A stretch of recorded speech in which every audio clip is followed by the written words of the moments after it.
Peace and love, family. Welcome to another powerful discussion with your sister, Dr. Ma'at. Before we get tonight's discussion started, I have a few announcements to make. My first announcement is that on Saturday, November the 26th at 2 p.m. Eastern Standard Time, make sure, family, that you show up and show out for this phenomenal discussion that's going to be held between Professor James Small, Brother Kwabene, and Dr. James McIntosh on. Look at this.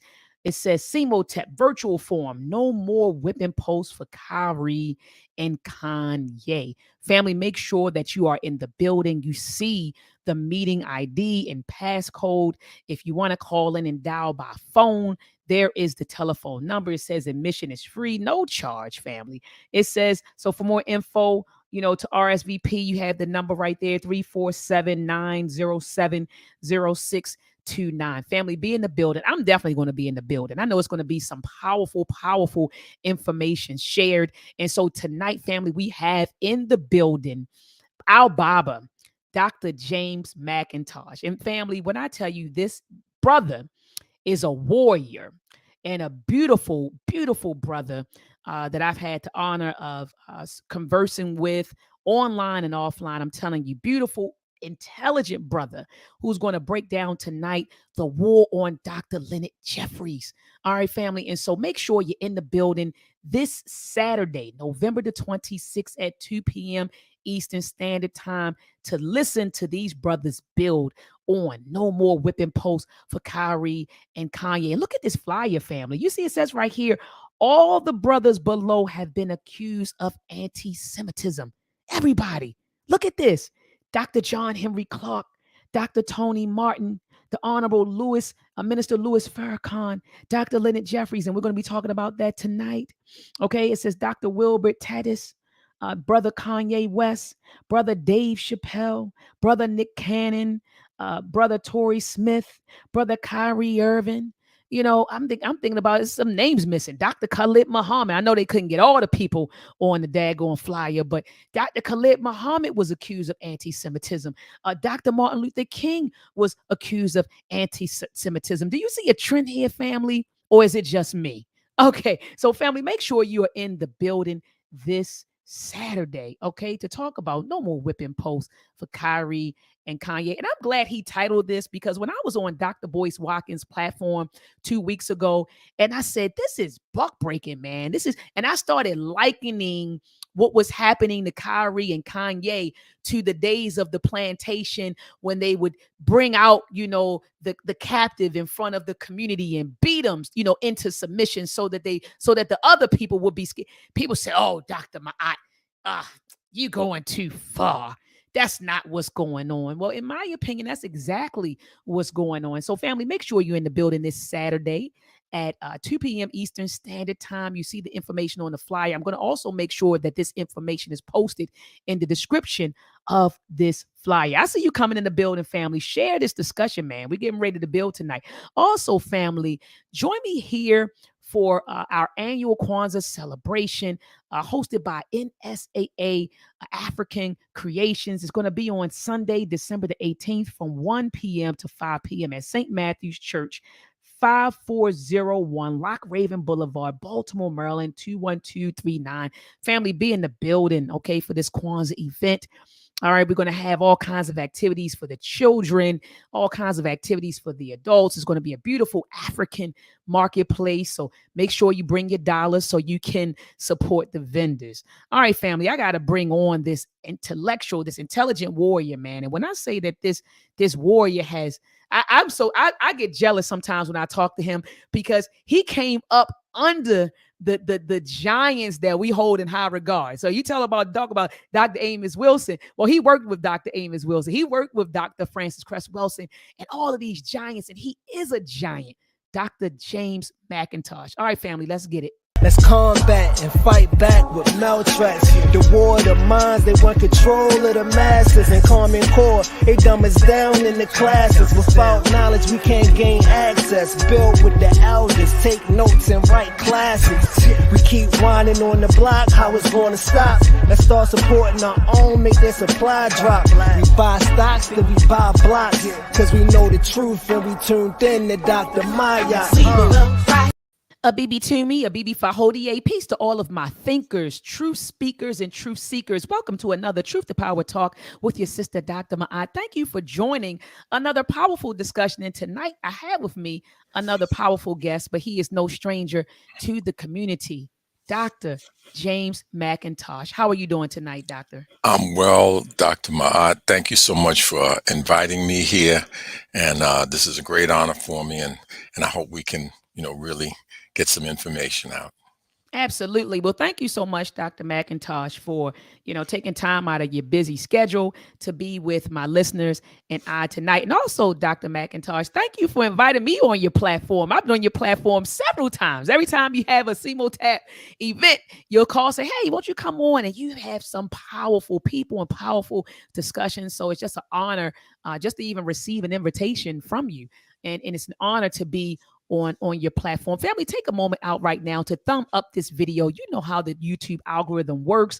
The more you engage the video, the more it appears in the search engine or in people's feed. So make sure you thumb up the video. Also, family, share this video. Tonight, we're going to be talking about so much, family, and sharing is caring. Don't just come in here and get all the information get the information and keep it to yourself. Make sure you share it and get it out to the people. Also, family, if you're watching on other platforms, be sure to head on over to YouTube, click the subscribe button and subscribe to my YouTube channel, and be sure to hit the notification bell so that whenever I go live, you will be notified. Also, family, I've created a Truth to Power Talk playlist, and I brought on all of our greats. I just had on Baba Ashwell Kwesi and Dr. Maulana Karenga and Dr. Malefe Asante, Dr. Wade Nobles and Dr. Darity and Professor James Small. I even had on Dr. Leonard Jeffries a few times. Make sure, family, that you go back into the archives and you check out those powerful discussion. And lastly, family, join me back here each and every Sunday at 7 p.m. Eastern Standard Time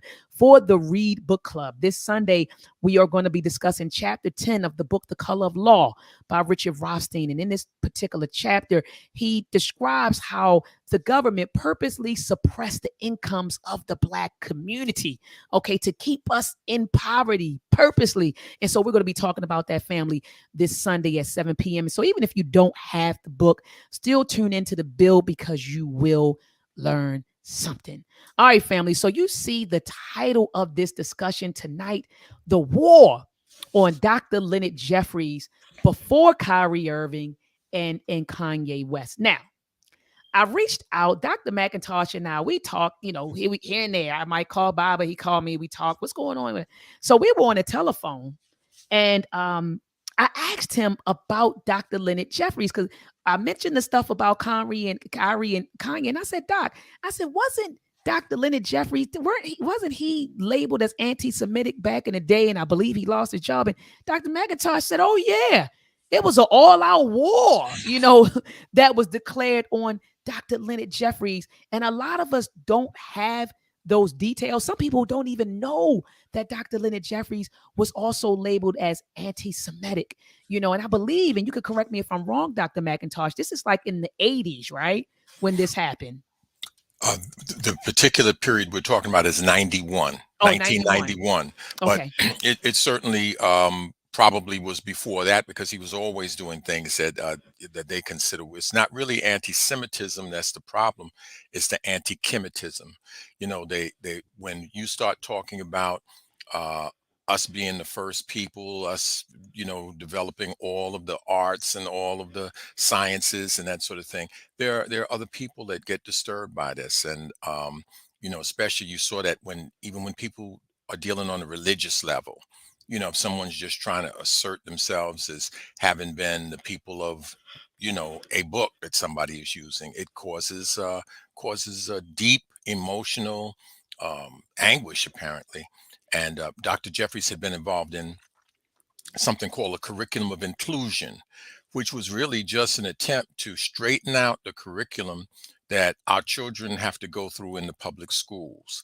And so even there, when you start teaching the true history, people think you're anti-Semitic. But it came to to a head in 1991.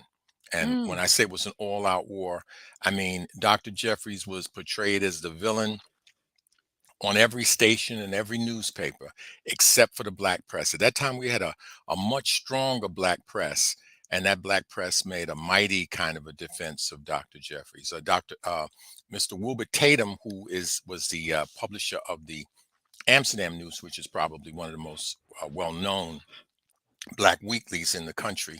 Uh, he is married to, he was married to a Jewish woman, Mhm. but he was on the ADL.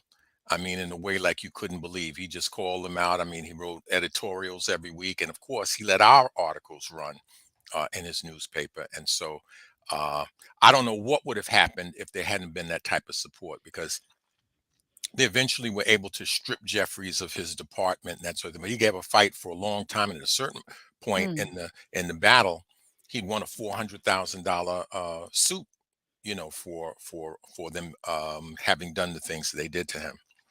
Oh, so he did. Okay, so he did sue. He did. He sued. Yeah, he sued. It was fought on all levels. I mean, the most basic level that Dr. Jeffries had to protect himself was on the physical level. Mm. I mean, he had death threats. His family was being threatened, and fortunately, he had a group of young brothers around him called the Sons of Africa from the college, James Small, and a bunch of young brothers. Although James Small was a member of the faculty, but there were a lot of the students were the Sons of Africa. And then he also had a brother. His brother's name was Marlon. I hope that Dr. Jeffries calls in, because he can give you some more of these details. But his brother is a serious martial artist, and he, basically put a level of physical security around Dr. Jeffries. And then, of course, he was fighting for his job. He had to do an employment type of battle. He had to do a legal battle. And then we had demonstrations. And then at a certain point, we had the air war. The air war continued. And the air war, by the air war, I mean the articles, the publications, and the things that the black community was doing to support. Now, Jeffries was also part of a historic, anybody, you talk about being jealous of not going to something. If you never went to First World Alliance was a place where all the lecturers came. The first time I ever saw Dr. Amos Wilson was at First World Alliance. Dr. Ben, Dr. Clark, Dr. Scobie, Dr. Ivan Van Sertima, Maleficent, everybody came through there.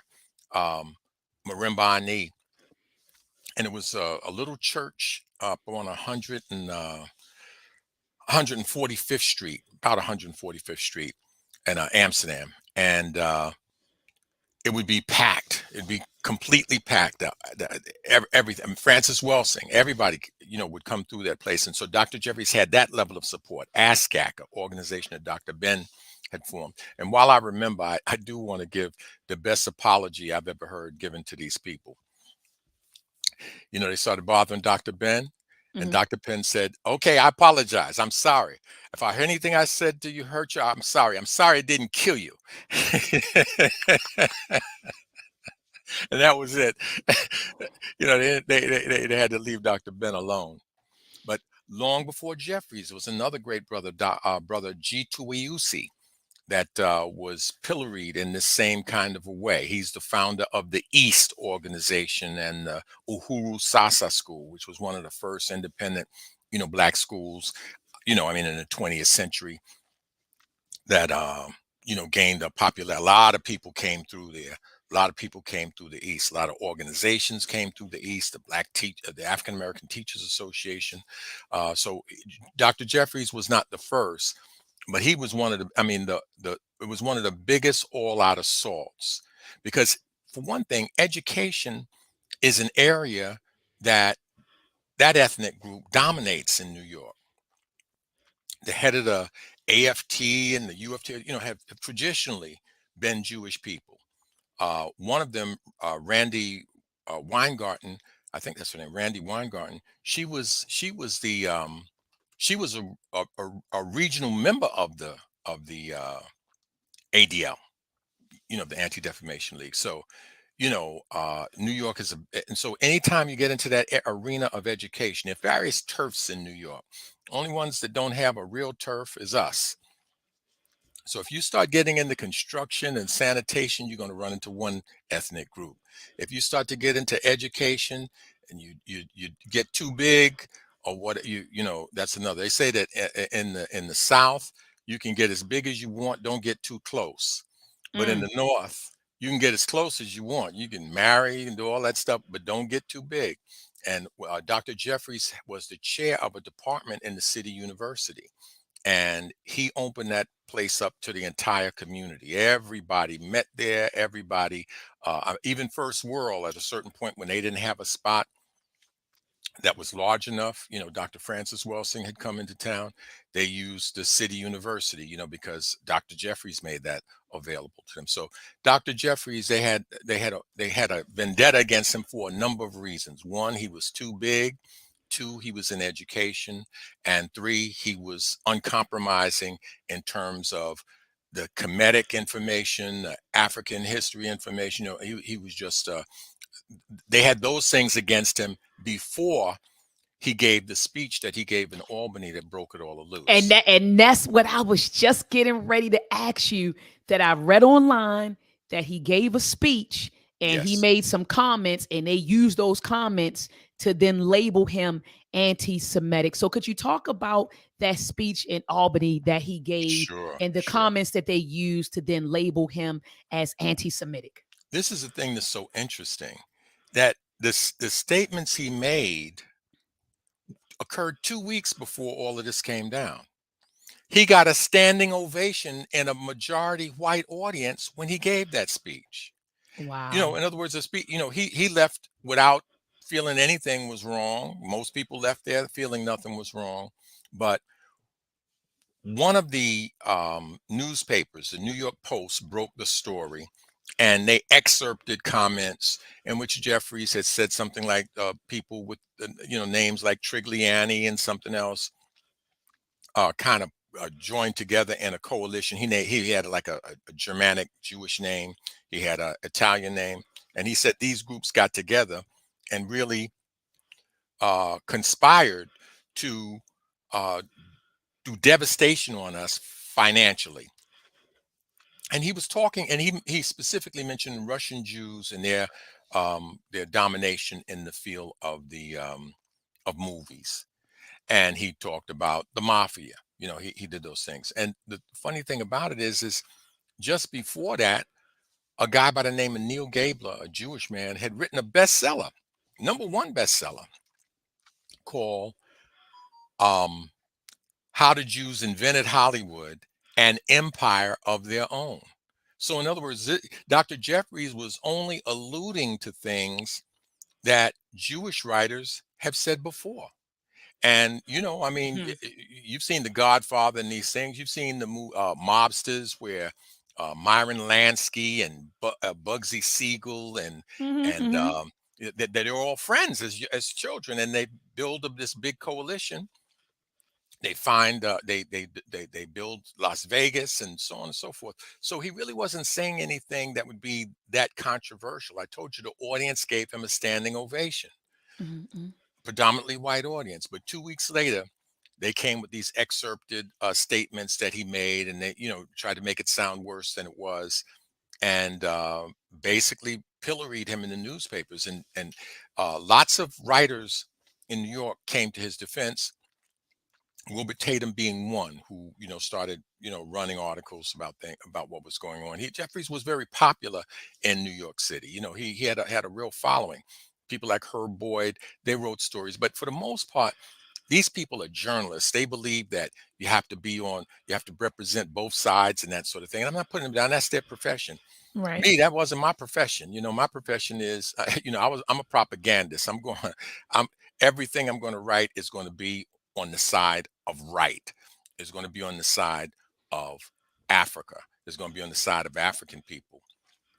And so, without any information, I just went around and got a bunch of people to say about, good things about Jeffries, and that was the first defense.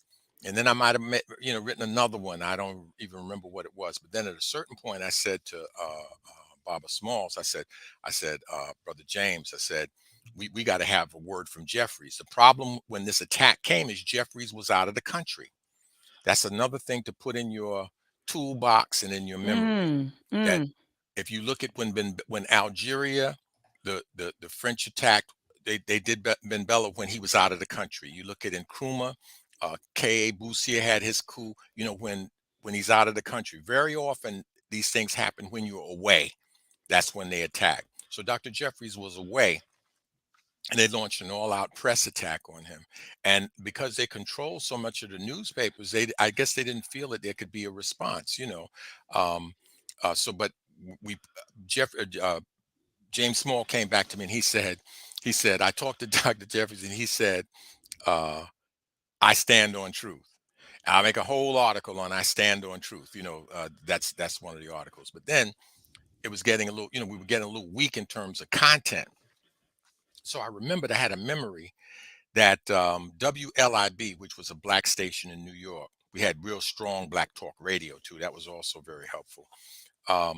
That I had once heard Jeffries on there, and there was a Jewish man that had come on, and Jeffries had called him Brother Katz. And I mean, I remember it made me jump when I heard him say it. mm. I said, wow, he's really giving this guy, high praise. He called him Brother Katz, and he was talking about the writer William Loren Katz, who's written dozens and dozens of books and edited hundreds. Some of the books I had read a book by him called The Invisible Empire, which was about the Ku Klux Klan. I learned all kinds of things in that book. I learned when they walk up to each other, they say AYAK, and the other one says AKIA, and AYAK means are you a Klansman, and AKIA means a Klansman I am.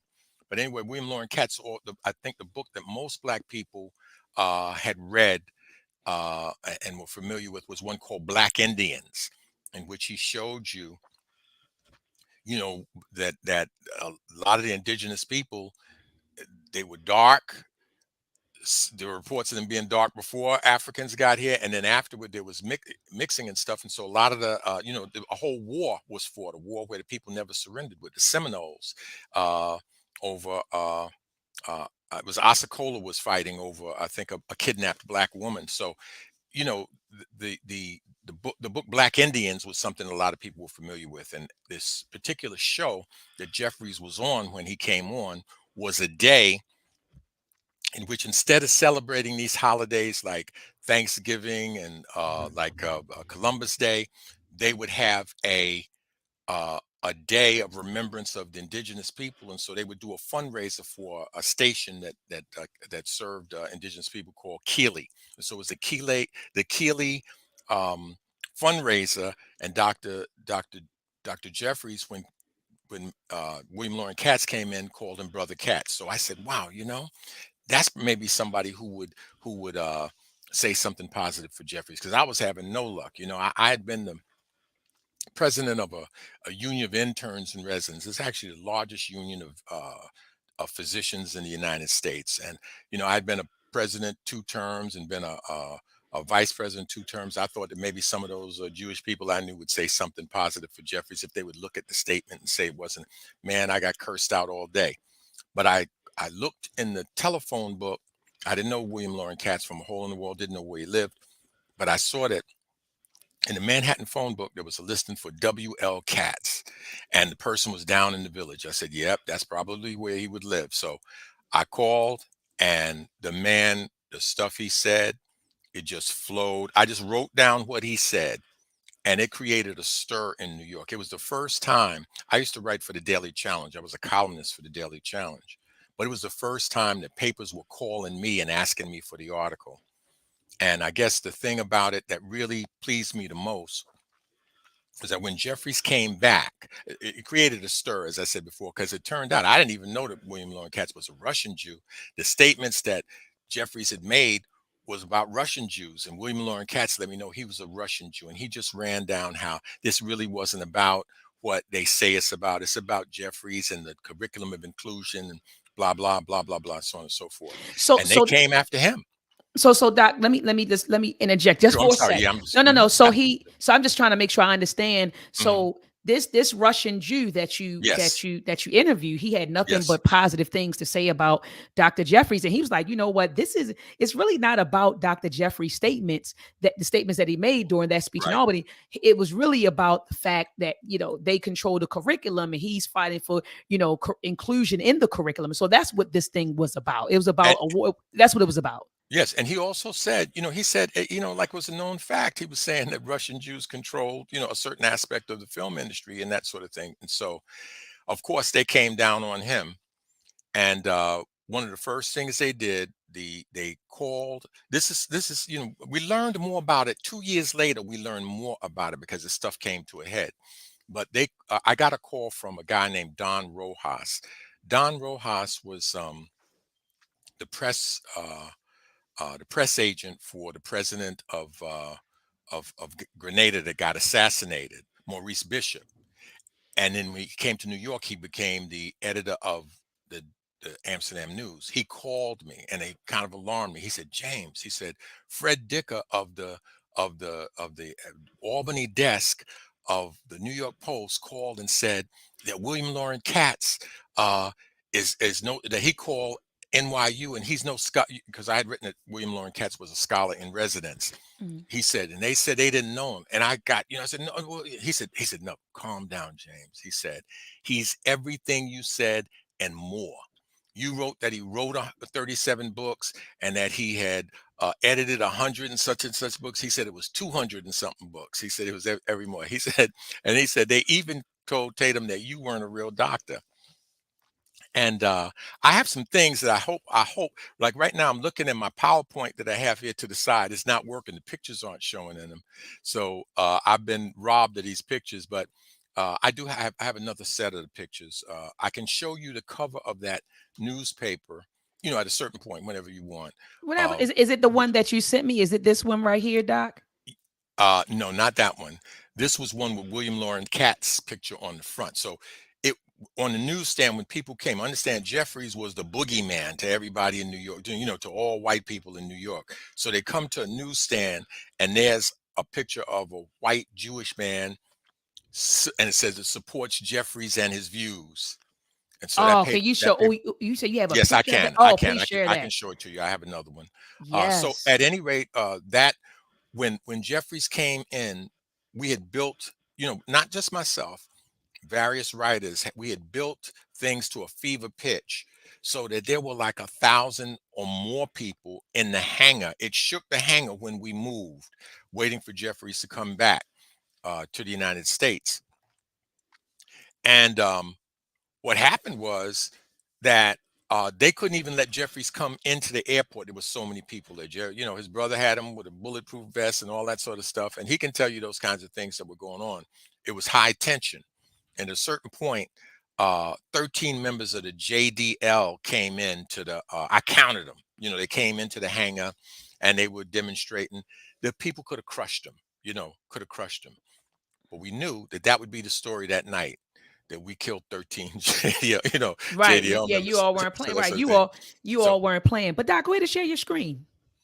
okay, well, I have to pull it up, look it up and pull it up. So I'm Oh, so you doing gotta two look. things while we're talking. Oh, While we're okay, okay. talking, It's not right there. I got you. yeah. I And got they you. may be in my computer right now, because even my files, I mean, you should see it. It's like just drawing a blank. Everything I'm trying to do as I try to put in. Wow. Yeah, this is weird. This is And that, weird. and so let's get into this right here. So this was the article that you actually sent me about a Yes, week ago. And so that what were that you comes trying to to get that across? comes 2 years later. Two Okay. years later, we now learn how they did the stuff that they did, that they did. How did they get all over the country? Dr. Jeffries is the boogeyman all of a sudden. How did they get to the Amsterdam News and say I'm not a real doctor, and William Loren Katz is not a real scholar in residence and that sort of thing? It came out that this organization, the Anti-Defamation League of the B'nai B'rith, which posed as and presented itself as a civil rights organization, was widely recognized by people as like just a civil rights advocate. that they actually functioned like a domestic spy organization. And that's what that Wow. article shows you. It came about really almost by a coincidence, in that they were really checking them out for some financial things. And as they were checking them out for the financial things in their San Francisco office, they issued a search warrant, and they searched the premises, and they found that the ADL had these people called fact finders, who that's what they called them at that time, fact finders, and Also they today, worked at so today newspapers. they're fact checkers today, Dr. McIntosh. Is that Could what we be, get? I That's don't what we know, I get. don't know, I don't know. But these fact finders worked as journalists in broadcast print media all around the country, and they also um, would infiltrate meetings. Like you say, there was a brother named Steve Coakley. I don't know if you ever saw him or familiar with him, but he was Heard an of aide them. to Mayor Sawyer Mm, in in Chicago. And they come out, they publish a thing with remarks he made in a Nation of Islam meeting. At that time, you couldn't be a European and come in a Nation of Islam meeting. So you say, well, how did they get this kind of information? Where are they getting this information from? It turns out the ADL has had a relationship with the FBI and various law enforcement agencies, like for a very long time, for decades, from the 40s at a minimum, back in the 40s. And they actually had a secret FBI document that would, of things that were happening in the Nation of Islam meetings. So one, they had people who went and spied. Two, they had people who could put that information out. They could smear you, bam, like nationwide, all in one moment. I always say that's how Jesse ended up with a 6-month-old baby. And what do I mm, mean by that? I mean, when Gore, the election was stolen from Gore, there were rumblings. Jesse was supposed to have a demonstration down in D.C., and all of a sudden, it appeared in every newspaper that he had a baby by this, outside child by another woman other than his wife. And but then when you read into it, the baby was 6 months old. So I mean, they take stuff, they record stuff, they hold it, and then they release it at a time where they think it'll embarrass you the most. I've had black leaders that they've come and they've taken and play a tape for them and say that on such and such a date did you say this, on such and such a date did you say that, and they pretty much can manipulate people and control them by this kind of information and stuff that they have on people. And so in 93, I think this article is May the 6th, 93. That's 2 years after the Jefferies thing. But understand the Jefferies thing went on for a long time. There was a court case after. We're talking about the initial stages before the lawsuit. This is the initial stages when in 91 is when he was attacked by the ADL with, all of this publicity, this negative publicity. mm. But now he fought it. And then pretty soon he lost his position. They tried to take his position at the college, but he fought that back. Ultimately, he was able to, become the chairman again. And then they just kind of whittled away his department and did things like that. And at a certain point, he even won a financial settlement, a decision like awarding him like $400,000. But they found, I don't think Dr. Jeffries got that. They found a way to kind of whittle that away from him. But so the Jeffries thing was still going on in 93. But I'm saying that's not when we were talking about before. The point we were talking about before with William Lauren Katz, that's 91. The ADL secret war against blacks, that's 93. And what happened is that there was a brother by the name of Kermit Eady, and Kermit Eady ran something called the Black United Fund. It was it was more than an attempt. It was a successful uh, um, building of a charity which relied on payroll deductions. That's a market that nobody wants you to get in.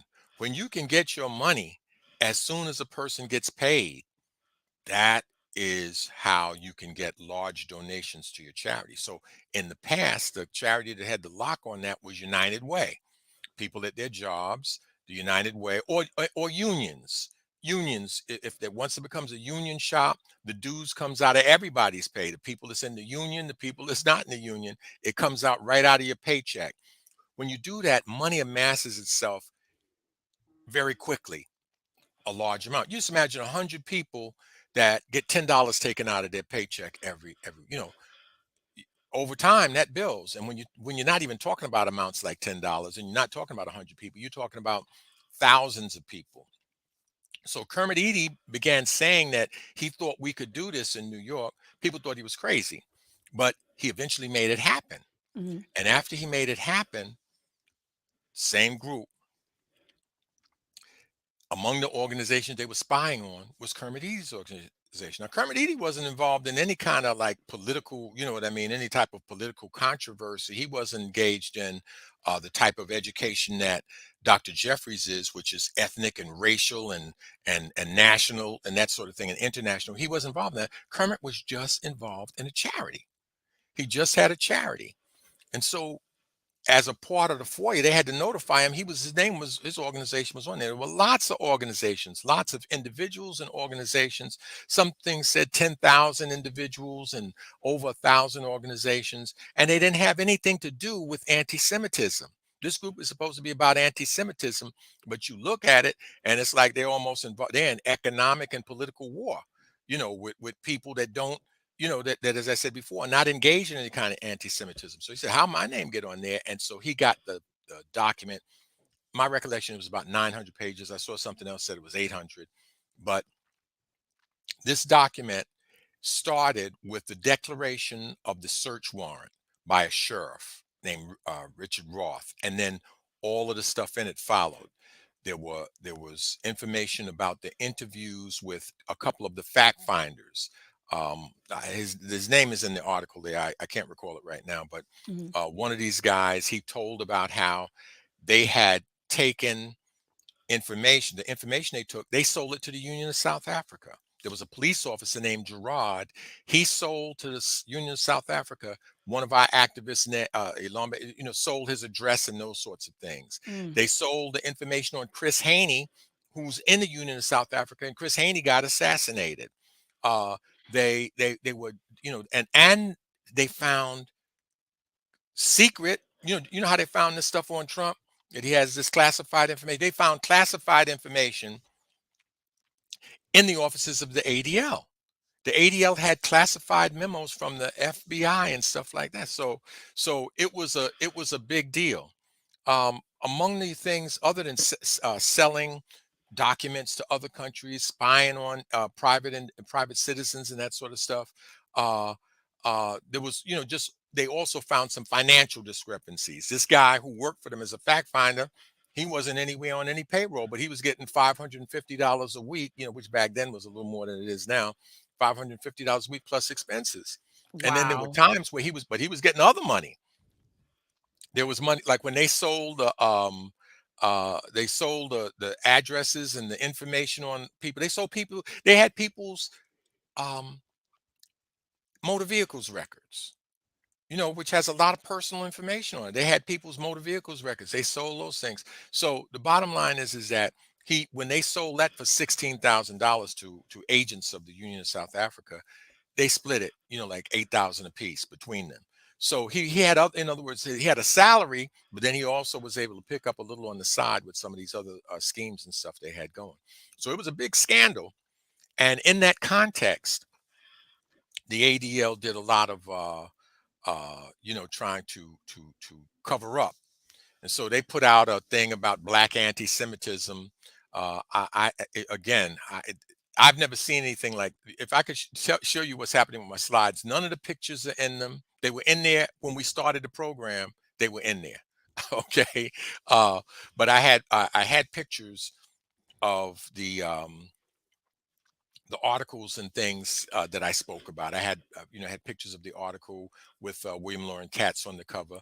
And what the thing about when I was telling you about the JDL when they came into the hangar on Jeffries. They Mhm. didn't know what kente cloth was, so they just had a multicolored thing, and they had a dummy with a scarf around his neck with a whole bunch of different color handkerchiefs and stuff. And that was supposed to be like kente, and that was supposed to be Jeffries. And so they did what you call hanging Jeffries in effigy. Now, when I put my story was violence averted at Jeffries' reception, and I said that they came in there with a lynched Dr. Jeffrey. They came, they lynched him because that's what they did. They lynched him in effigy, you know. Mhm. And but the thing that got me, that made me the happiest, was that as they held up that lynched Jeffries dummy, the people in the front, several of them had that picture, the paper with William Lauren Katz on the front, and they were holding it back up against them like it were two weapons going up against each other. And I said, wow, you know, if you create a weapon for your people through your writing, that's, I mean, you can't do any better than that. So I felt very, very good about that. And, Mhm. you know, we knew the story when we got home that night. The story on the news was JDL pickets against Jeffries. I'm telling you, there were 13 of them. There were over 1,000 of us, and the Mm. story was, you know, the way I told you, and they probably had written that story before they even got there because I told you this, the network that they have. So they're able to smear you very, very quickly. They're able, and they're surveilling you because you have to say, why were you watching Kyrie Irving's tweets?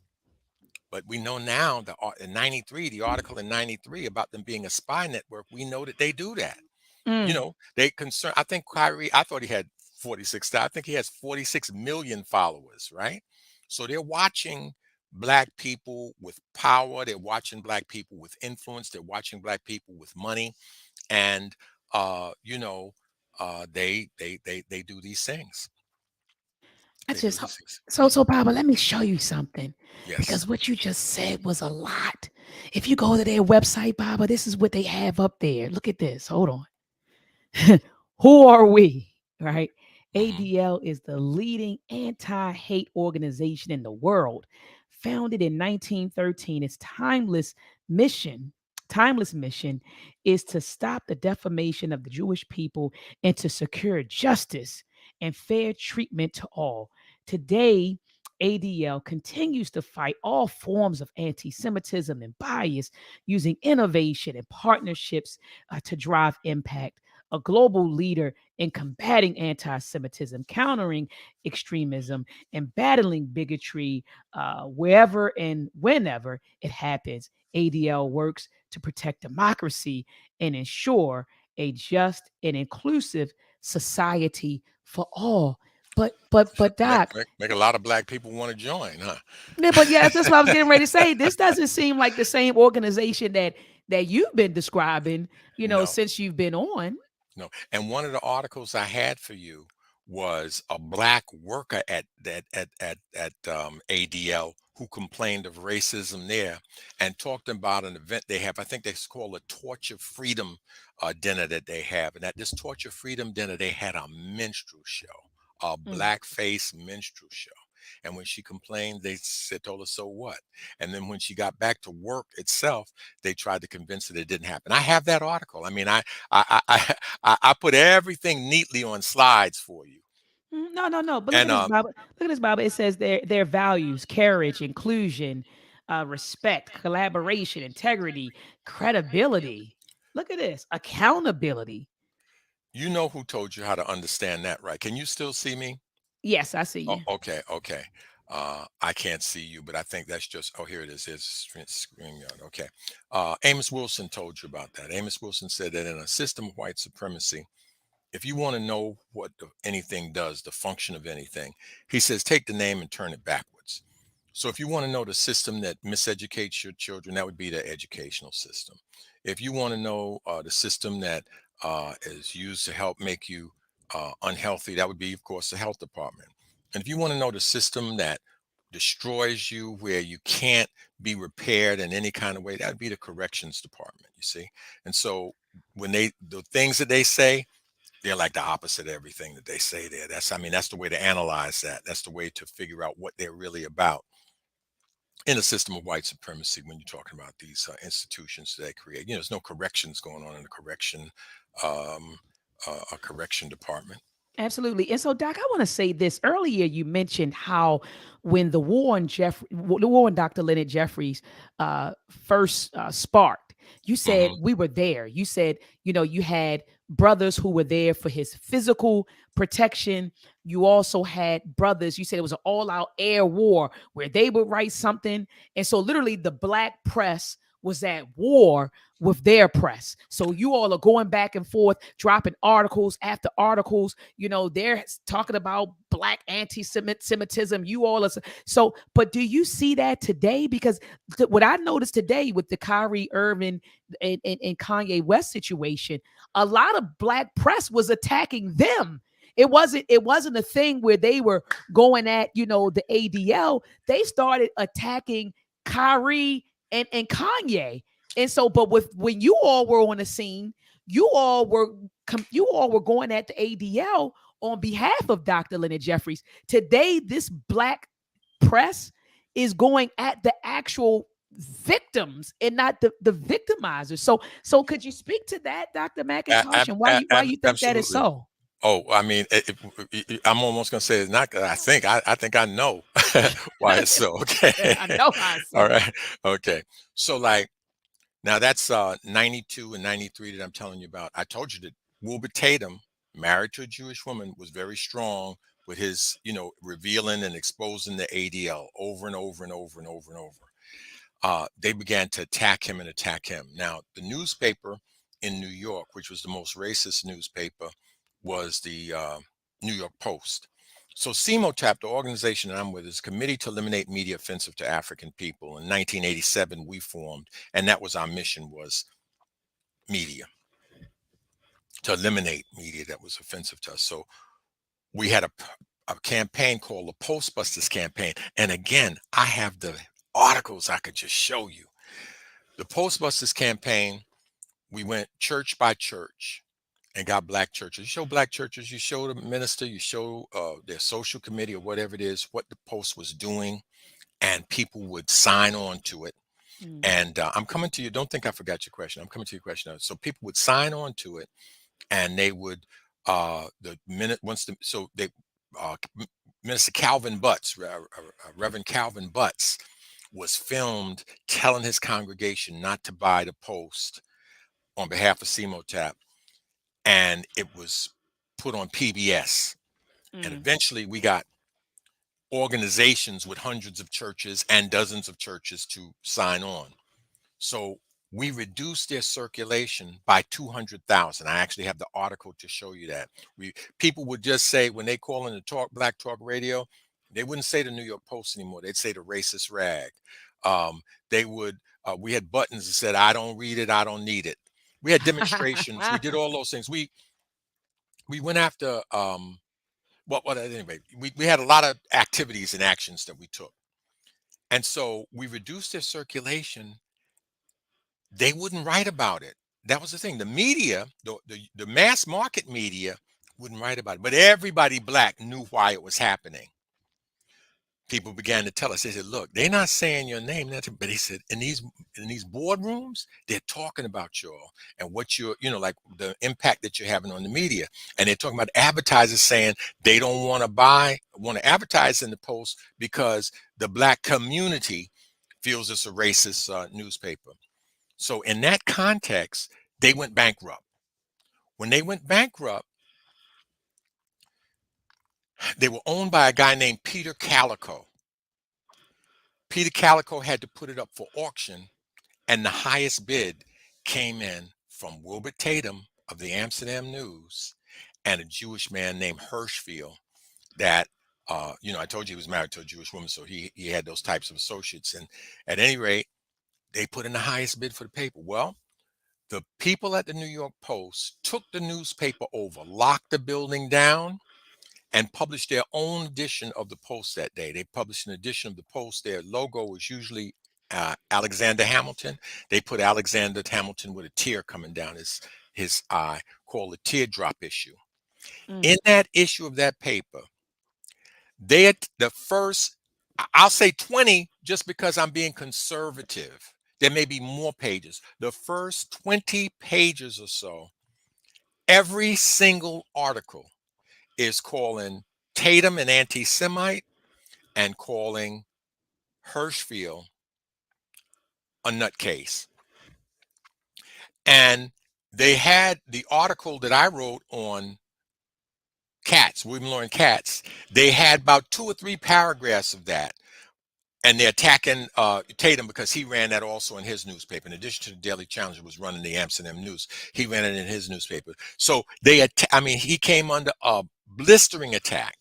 And then they did something that was totally, totally crazy that nobody had ever seen anything like this. First of all, the governor, the mayor, nobody said anything to these people about seizing the paper. They the paper had originally been owned by Rupert Murdoch, but Rupert Murdoch lost the paper because there was an FCC regulation at the time that you couldn't own a newspaper and a major radio or television station in the same town. And he did, so he had to sell it to Peter Calico. They let Tatum's bid go and let the paper go back to Rupert Murdoch, who had owned it originally. So Murdoch bought the paper.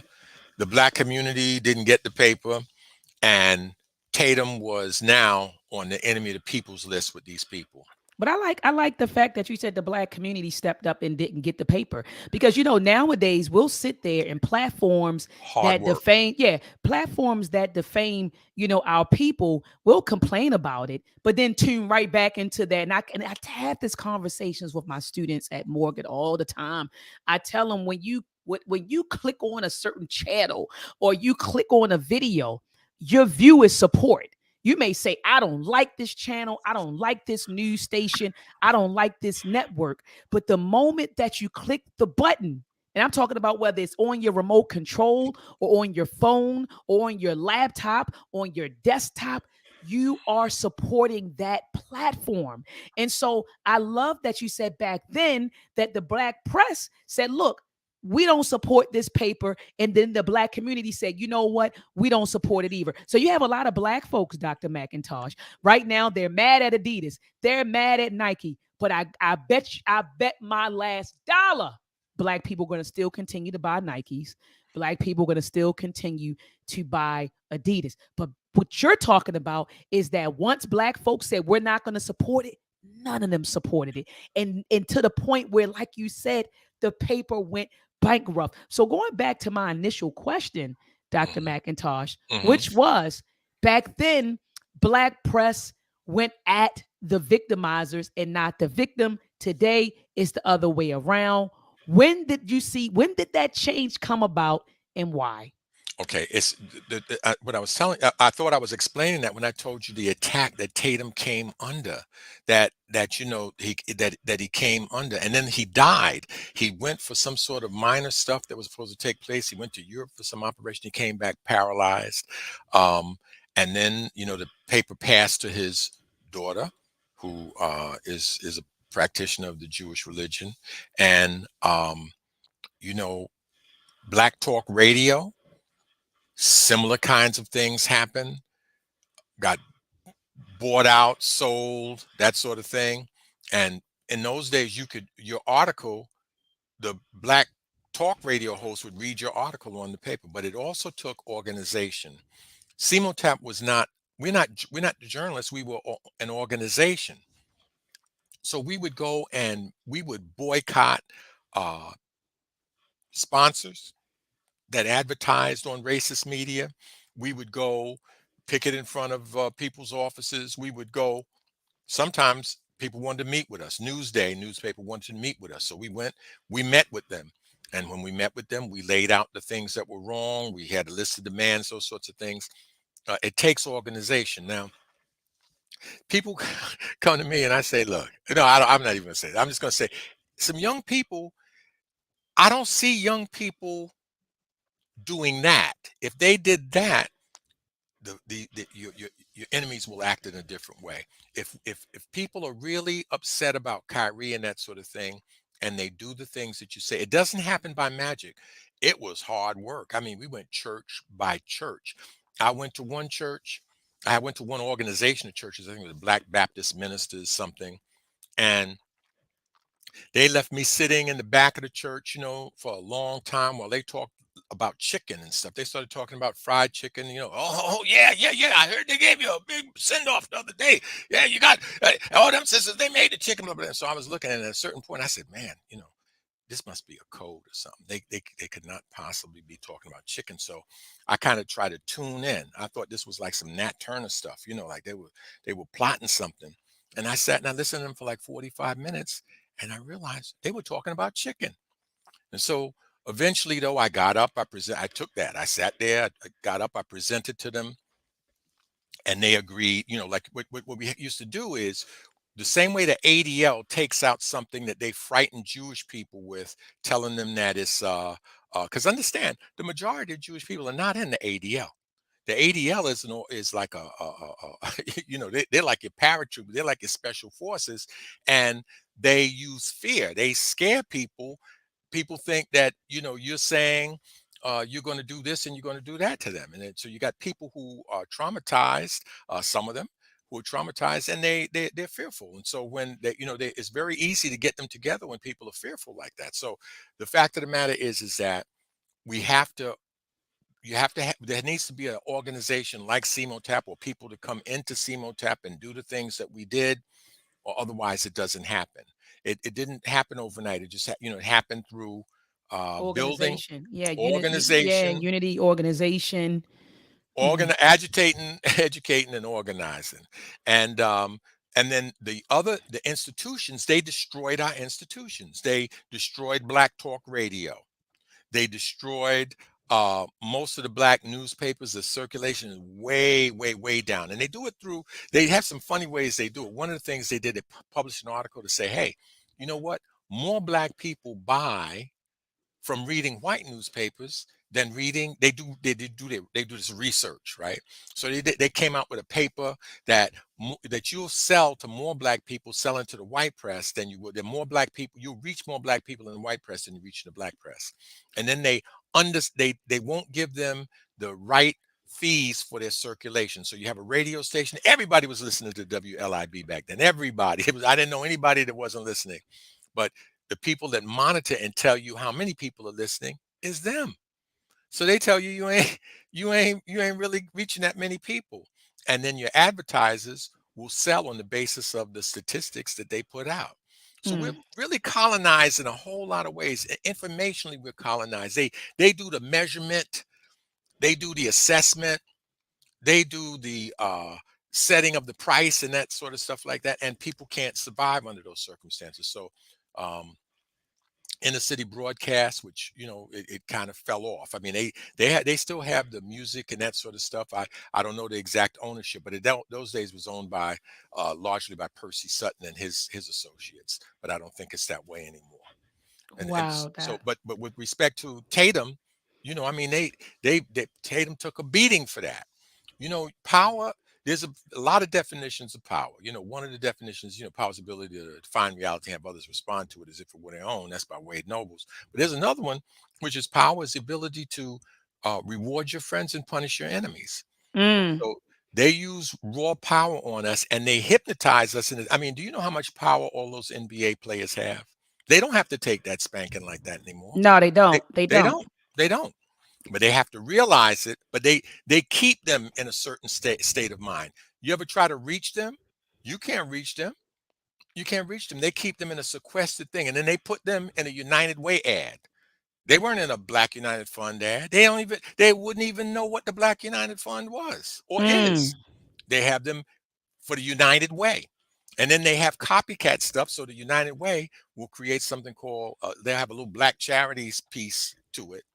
And they'll have you given to them even when you think you're given to us, so there's a lot of tricks. It takes and you can see the separation. People looked at me like I was from the moon telling them this stuff about the ADL. There's a separation of the information between the generations, and that's why what you do is so important and so great. I feel very good that people could just hear my little take on the ADL. And believe me, if Dr. Jeffries was here, he could tell you even more. Oh, he is, Doc. Hold on. Let me drop a bomb for Dr. Leonard Jeffries, who's in the building, family. Yeah. Jeffries family is in the building. So there was some brothers and sisters kind of, like going in and leaving out. Family, sit tight. I see Brother Charles is getting Dr. Leonard Jeffries together. He's backstage. And so I'm going to wait until Brother Charles gets him in front of the computer. But Brother Charles is hooking it up right now for Dr. Leonard Jeffries to come in and speak his truth. And so it's an honor, man, just to be here and just building with you, Dr. McIntosh, and hear Dr. Leonard Jeffries tell his story, tell his truth, and what happened, to him. And so, Dr. Leonard Jeffries, I'm waiting on you, Brother Charles. I see you. And so we're waiting on you, Yes. Brother Charles, to bring on the great Dr. Leonard Jeffries. Yeah, Oh brother. man, I'm all excited. See Dr. McIntosh. See, these are my superstars and celebrities. I know a lot of the young folks, they get excited about, the rappers and J. Cole, that's J. Cole, and that's it. Oh, no, no, no. People like you, Dr. McIntosh, people like Dr. Leonard Jeffries, people like Professor James Small, and when I built with Baba Ashwell Kwesi and talked to, people like that, Dr. Wade, no, I get all tickled. When you Baba, when I'm on the phone, Yes, you yes, call me, hey, yes, hey, yes, Baba, how you yeah. doing, Baba? So it's like you all are You my can, celebrities, people that I hold in very high regard. And so I just appreciate you for, inviting him on. Because when I spoke to you on the phone, you said, I got Dr. Leonard Jeffries coming on with me. I was like, wow, he's going to come on to tell his side of the story. Like, this is major, family. And so Dr. Leonard Jeffries actually getting ready to sit down in his chair, family. So right now, family, let's share this show. Let's get these views up. We got 93,000 people in the building. Let's get it up to over 100,000, family. Let's get it up to over 100,000. I Let's get found it packed in here. Go ahead, doctor. I found a way to find the picture. I found my pictures in my emails that I had emailed to myself. So I got one, which was the front page of the challenge. And as I get them, I'll just if you tell me how to show it, I'll show it to you if you want to. If you want to see it. I certainly have the picture. I have some pictures of the teardrop issue. You The have the cover. picture of the Russian Jew on the front. Do you have that? Yes, I have that right now. Okay, you want to show that because the people did they did see it, and I see that Brother Charles is still getting Dr. Leonard Jeffries together. I see you, Doc. He's looking. I see you, Dr. Jeffries. I'm gonna bring you on when you're situated. You just give me the head nod. I see Brother Charles is getting Okay, you so together. it's Uh-huh. on my screen. How do I get it on your screen? You have to click the share present. It says present. Present. Okay. Yeah, and once you click on present, you click on what you want to present. It might It's say just a share. picture. It It's may. just a picture. It's just a picture. I want to share the screen. Okay, I so want you to have share to the screen. type. So you have to type present and then share Share screen. screen. Okay. Uh-huh. And then down here, I'm going to show share screen again. And then what I put up there, you'll see, right? I mean, Yes. or do I have to have it on the screen already? So give me another second again to find it again. Uh-huh. There it is. Can you see that? No, I didn't pop up for us yet. So did you Okay. hit present and then share screen? I did hit that, but I'm going to hit it again because I have to get it on the right screen to share. Okay. And if that I'm just doesn't going to work, just cancel. email it to me so I can just do it on my end. So it don't like if you just forward it to me right now via email, I'll just Okay. share it on my end. Okay, I'll do that. And let me go into my email. All right, so I'm in my Y'all, email y'all are now. y'all are facile with this stuff. It takes us old people a little while. Oh, Okay. same thing with me. The same thing with my 12-year-old. He get the phone and he start pressing buttons and say, "Here it is, it's right here." Okay, thank you. Okay, so you know what? It was in that last circulation that I did, but I'm going to send it again. I'm going to forward it to you again right now. The last circulation, I have it Here it right is. I here. got it. Forward. And then here we go to Dr. Mott. Got it.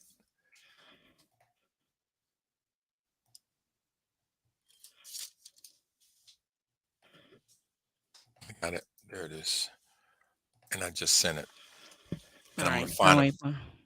other things that I think are really important to see. Um, Dr. J is still not on? Yeah, I'm he's glad. sitting. Yeah, he's sitting there, but I think that Brother Charles is still getting him together. Like I see Brother Charles and I see Dr. Leonard Jeffries, so I think he's getting them situated. Okay. I'm going to send you an email that just has a whole bunch of articles that, were in the black press at the time. including the one I told you of the black worker complaining of racism at yeah, I found that one. That's good. I can forward that right now. It's got a Okay. bunch. So you'll see, The you'll be one, able to see the level. the one you sent hasn't come through yet. I don't know why. I did send it. Oh, it just came. It's just something just came through. Review of CMOTEP scheduled for 11/22. But go all the way down. You have to scroll down to the bottom of that email. Yep. I see two of them. I see Dr. Leonard Jeffries answers critics, and then Daily Challenge, Russian Jew scholar defends. So let me share this for you. And I think Dr. Leonard Jeffries, he can see it. He's just backstage. He can see what's going on. And so this is what you were talking about. Right. This particular photo right here. And let me enlarge it. So this was you said this was on the front page of the Challenge, and yes. it also was on the front page of the Amsterdam, along with Dr. Ben, Professor Clark, and Dr. Jeffries. Their picture. I'll find that. Daily Challenge, Russian Jewish scholar defends Jeffries against scapegoating. And so literally, wow. And you said that when you released this, they started attacking him, this Russian Jewish guy, as well as you. Yep. Oh, that's always the go-to. Remember, I was telling you about that when they want to get you. You're not a real doctor. They use that on me all the time. I said, that's public information. That's what they try to go to. They try to. Yeah. You ain't a real. What is like? What do you know that's public information? Like you can look that up. Like that's public record. If you want to know if somebody has a PhD, look it up. And you can also call the school and ask. And so this stuff they use those type of attacks tactics. Against those tactics, and only the ignorant and the foolish fall for that stuff. And so what was this? Was this the same newspaper, Professor Leonard Jeffries Answers Critics? Was this a different newspaper? That was a different newspaper. One of them I sent you is probably from either Big Red or from, and that's probably a different writer also. That's probably it's either the Amsterdam, Big Red, or the Daily Challenge. It'll say it right up front. Okay. Kind of. All right. Dr. Jeffries, are you ready for me to bring you in, Doc? Let me see. I think he may be ready for me to bring him in. Dr. Jeffries? Okay. I can hear you. Yes, I can hear you, yes, Dr. Yes. How are you, Dr. Jeffries? As good as anybody at 85, heading toward 86 in a couple of weeks. So 85, 86, I'm still there. I'm ready to raise hell and raise up the truth. Whether people appreciate it or not, the truth will be the center of what we're all about. That's right. Well, Dr. Jeffries, first and foremost, thank you for taking time out to be here with us tonight. We've been talking about the war on Dr. Leonard Jeffries before, Kanye Irving and before Kyrie Irving and Kanye West. And so those brothers have been labeled, anti-Semitic. And I reached out to Dr. McIntosh, about a week ago. And I said, didn't this happen with Dr. Leonard Jeffries, some years ago? And he said, oh yeah. He said it was all our war that was declared on you. And so it's an honor, Dr. Jeffries, for you to be on the platform and just to hear you tell, your truth, the truth, Dr. Jeffries. So the floor is all yours. If you could tell us what actually took place with you, in the 80s and 90s regarding being labeled as, anti-Semitic. Well, when you're going all the way back to the 80s, it's almost as if that's ancient times. But certainly, if you understand the struggle that African peoples have waged, you can appreciate the war that was waged, and also why we were so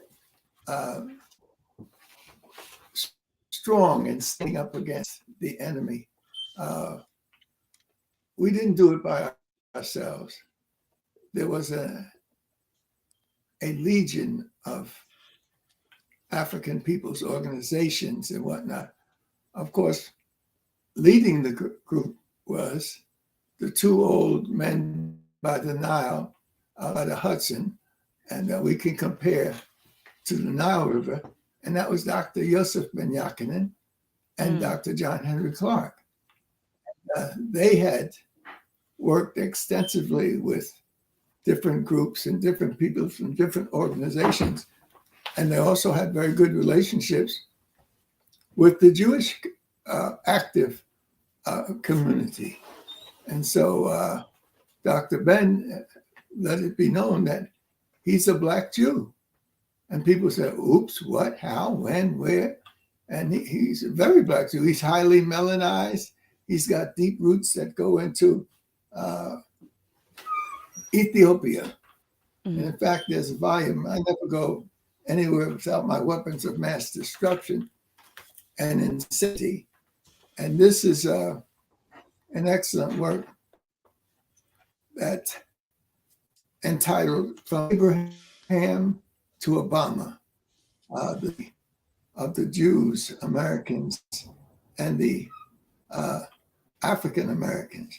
And so this particular book is one of the weaponry that was placed by Dr. John Henry Clark when they tried to nail him as anti-Semitic, and Dr. Ben.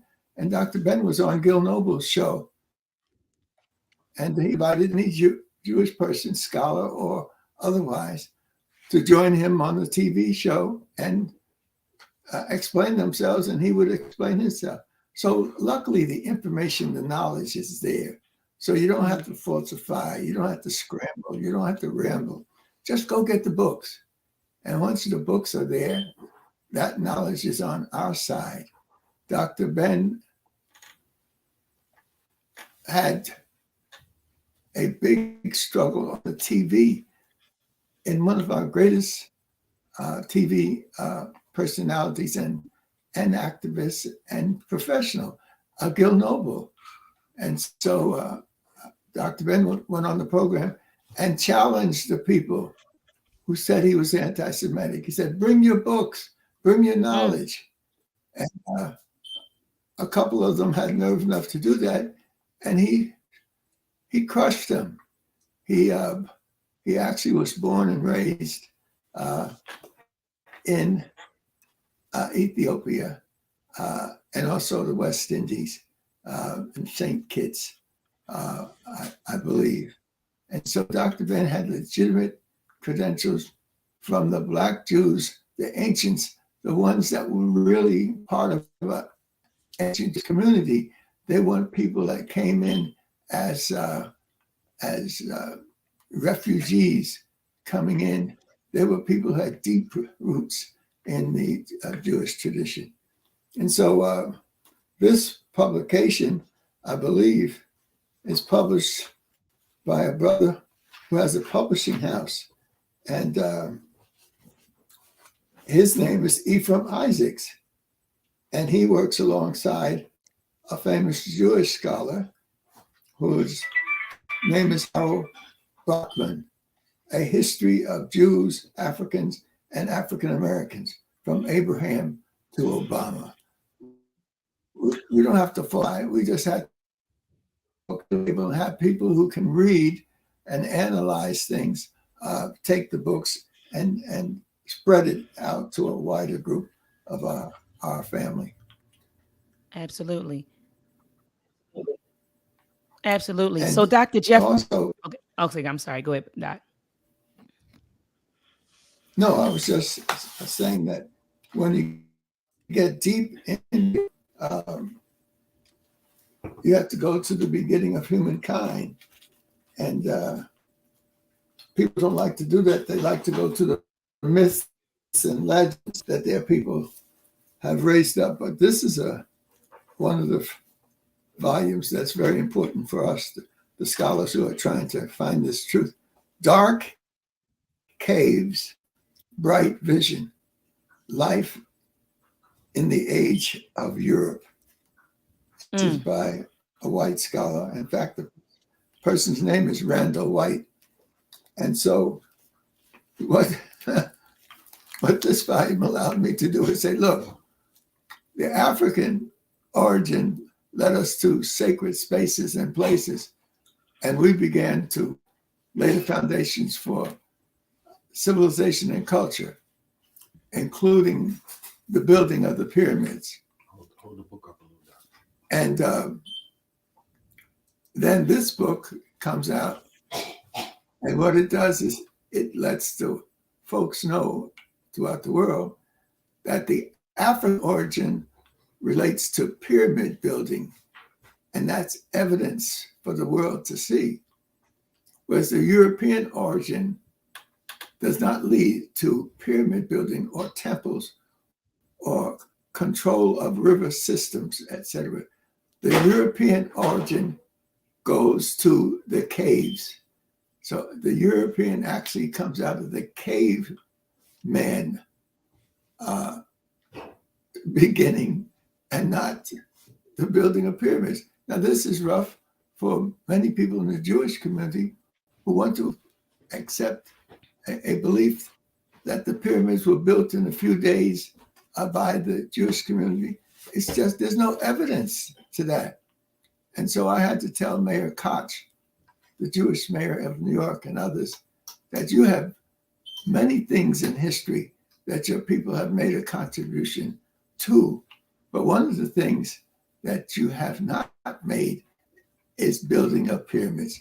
I don't know how many camels you stand in front of in the pyramids saying that you built them. Menachem Begin coming to the pyramids saying his ancestors built them. There is no evidence at all that was a single pyramid built by anybody of Jewish background. Now that's hard to take, but that's the hard truth that we have to deal with. Pyramid builders and other Europeans come out. They did wonderful things in those caves. It was dark and they had to work with fire to get to caves. The one picture they put in the New York Times article, which was very good, it was an enormous achievement by the cave dwellers. I called it the Bone Motel, that they actually, cave dwellers and living in, they didn't want to throw away the bones, so they kept the bones over to the side. And when they got enough bones together, they built nice bone motel. I call it the Bone Motel in the caves. I mean, that must have been a wonderful achievement. So I give them kudos. You know, your little cave building was substantial, but compare it to the pyramids, it's an embarrassment. You stick to the caves and we'll stick to the sands along the Nile and other great river systems in which our people linking up to the universe and the movement of the heavenly bodies and the flows of the great waters that overflowed their bounds so that there could be a great harvest with crops. So we want to congratulate you for building of bone motels in the cave entrances, but please keep your hands off my pyramids. It's an embarrassment for me every time I have to deal with this question. So absolutely, Dr. Jeffries. And so, Dr. Jeffries, when and why were you attacked? When and why, did they attack you?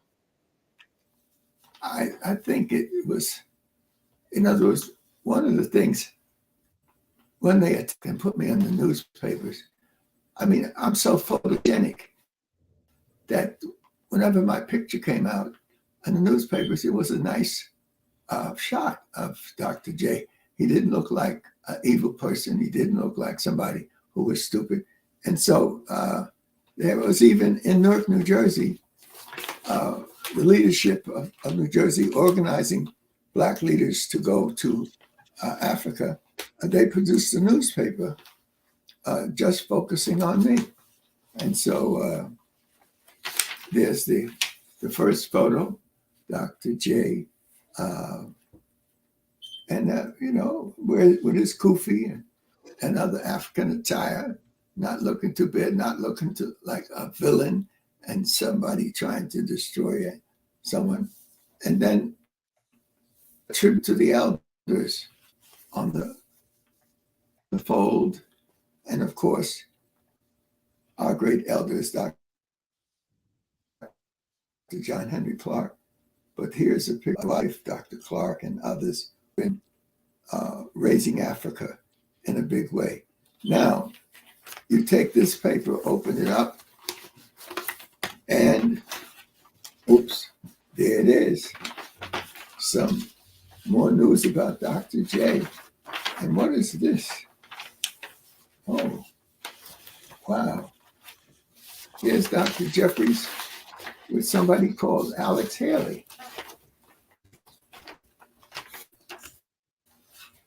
Can you get it, Charles? There's a little note by Alex thanking me for the help that I gave him in doing roots, etc. There's Alex Haley and myself in Dakar, Senegal. There's Alex Haley, Rosalind, and myself with Binta Kente, the family of Kunta. And there's Rosalind and I in the village of Kunta. There's an example of a copy of Roots in which Alex signed it. And then they wanted people to know that Dr. Jeffries wasn't stupid. So they put all of his activities from Lafayette College, where he was a exemplar as a student, Columbia University, where he got his master's, and even studied in Europe in French. So they try to make Dr. Jeffries out to be a nobody. Come to find out that he was somebody. And then you go to the centerfold. And what do we have there, Charles? Dr. J with the mayors. We took 100 mayors to Africa. Dr. J with a poster of an African exhibit of Nigerian art that my wife helped to develop. The mayor of East Orange and others that went with us. The installment taking place in Africa, in Ghana. And there's, when they installed me as chief in Elmina, there is the group of 120 of us that went to participate in the process. So they wanted to make me out to be a chump. And as they brought out the news, they got nervous because it was much more than they could handle. But this is the big thing.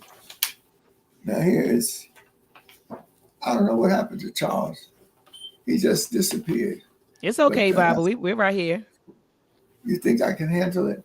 Yeah, I think you can handle it, Doc. This is the centerfold.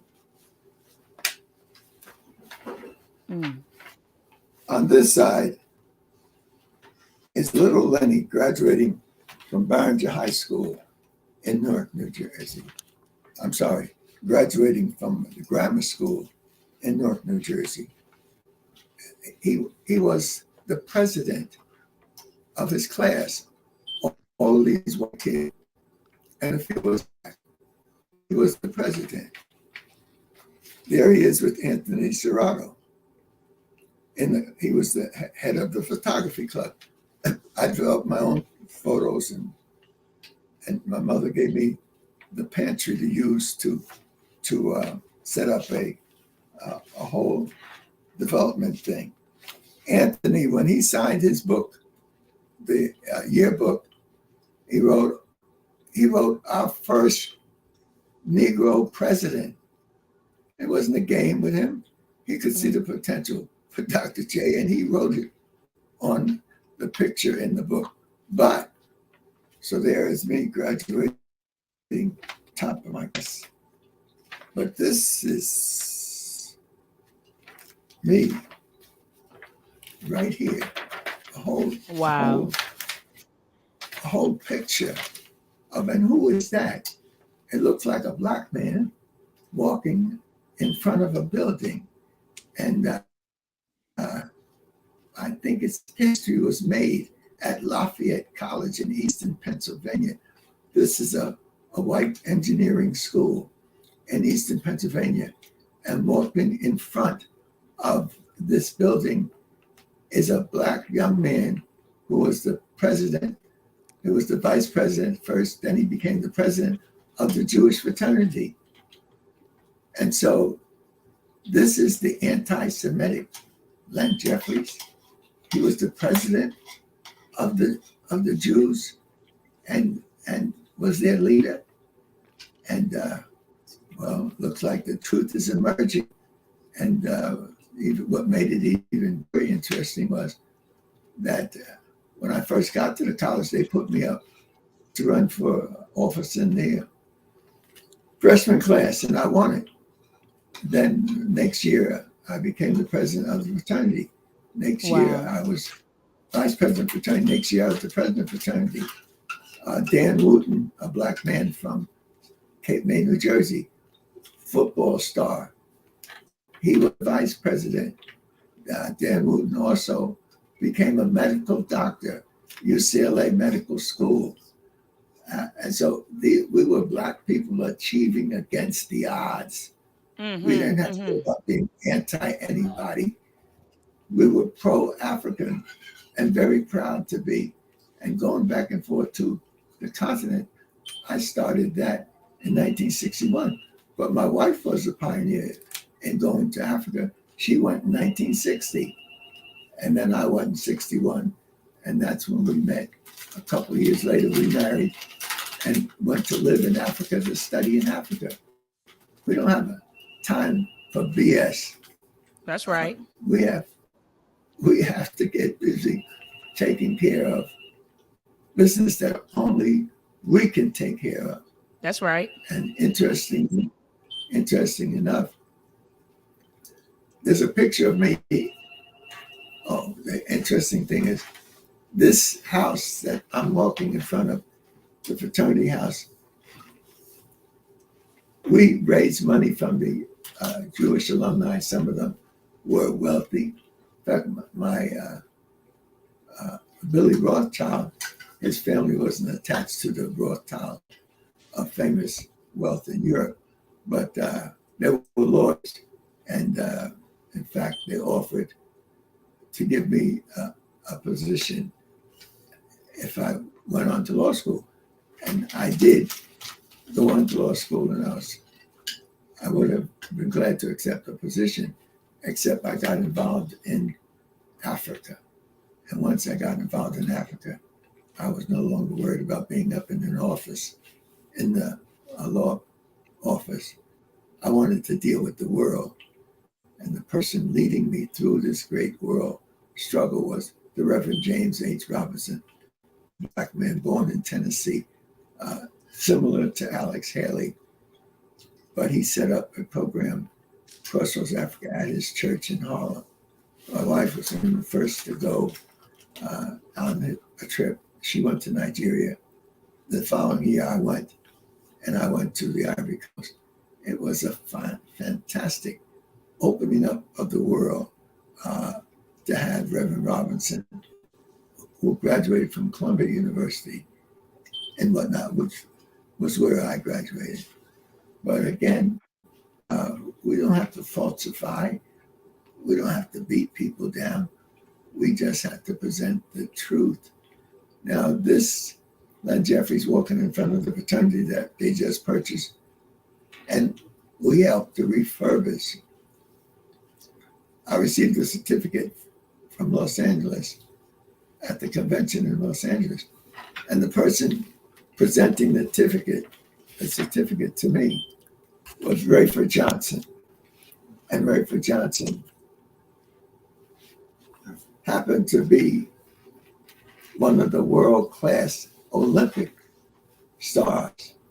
He was president of Pi Lambda Phi in California.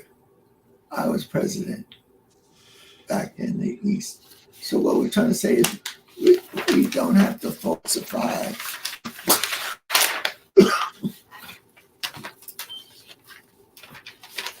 We just have to tap into the truth. Absolutely. Is Dr. McIntosh, do you have any questions for Dr. Jeffries? And because I know you wanted to bring him on specifically. So is it something that you wanted him to to Well, convey or I think Dr. Jeffries covered it in a different way. When we talked about the fact that they were angry with him even before 1991 for his Kemetic information. I said that he went into detail, specifically who built the pyramids. Is one of the controversies, and Dr.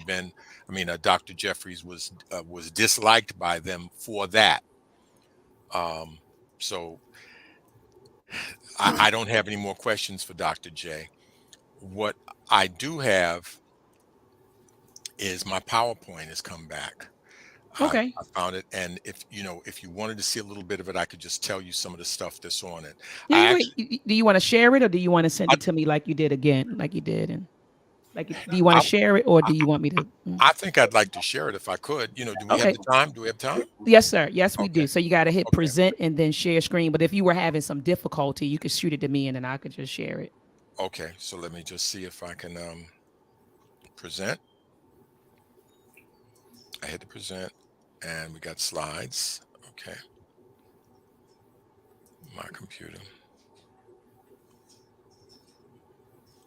Okay. Oh, they want me to upload the file. Golly. Yeah, I wouldn't hit slides. Just I would hit present and then share screen. So then just Okay. whatever's on your screen, Okay. you Present. can. Share One of the screen. great efforts that Dr. Mack has been involved in, using his organization, Simultac, and working with one of the elders that put her hands and wrapped her heart around him, is Regent Adelaide Sanford. And Dr. Mack, Regent Sanford represent a product of this training our students to really grow and become champions. And so that there was a new book out by on Dr. Regent Sanford, and my wife worked with her and others. They worked with her in Newark, where they set up a school named for Regent Sanford. Rosalind worked on she helped to complete the curriculum. And it was a very successful effort to show that our people could learn, they can achieve, and we can find the people who can teach them. And so this great tribute, everybody should try to get a hold of. And on this Regent Sanford, and it's beautiful, entitled From Enslavement to Belovedness. That was one of our great things, was to go to the prisons, have all of these young men and older men, many of them hardened by their experience in the prison, but she would melt them with her expressions of love and affection by calling them my beloved. And but she is one of the powerful regents in the state of New York. And so she not only worked with Dr. Mack as a student, but she worked with him as a community leader. She worked with me and others when we put together the curriculum of inclusion.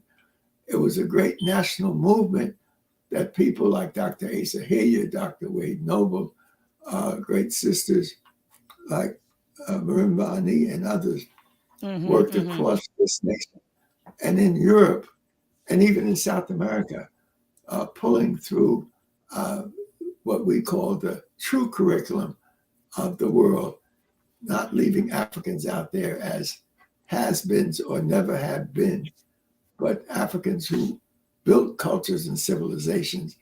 And those cultures and civilizations can be and should be renewed as part of the flow of history.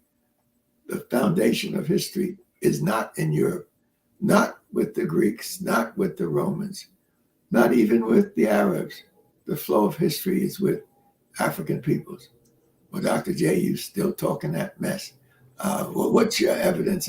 Well, not too long ago, a couple of months ago, the Metropolitan Museum of Art that my wife has had the honor of working at, she worked at the Met and dealing with the cultures of ancient peoples and she worked at the section of the Met dealing with the cultures of Africans who built the pyramids.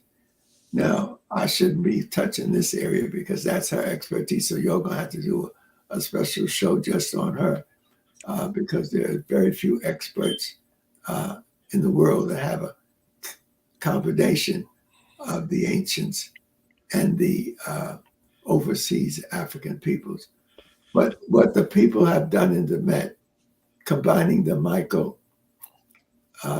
Rockefeller wing, which deals with ancient cultures, and the wing that deals with the Kemet, and which is our term for Egypt. This combination has established all of this great work that our scholars have done in the various organizations, ASCAC, AHSA, the National Council for Black Studies, all of the various women groups that have been established where they are imitating and learning about the role of women in cultures and civilization. All of these youthful groups that have been established, this great movement of our people has to be renewed Absolutely. and presented in your hands so that you can pass it on to others. And we don't need to be stumbled by anybody talking about anti-Semitism or anti-Arabism or anti-Africanism, actually.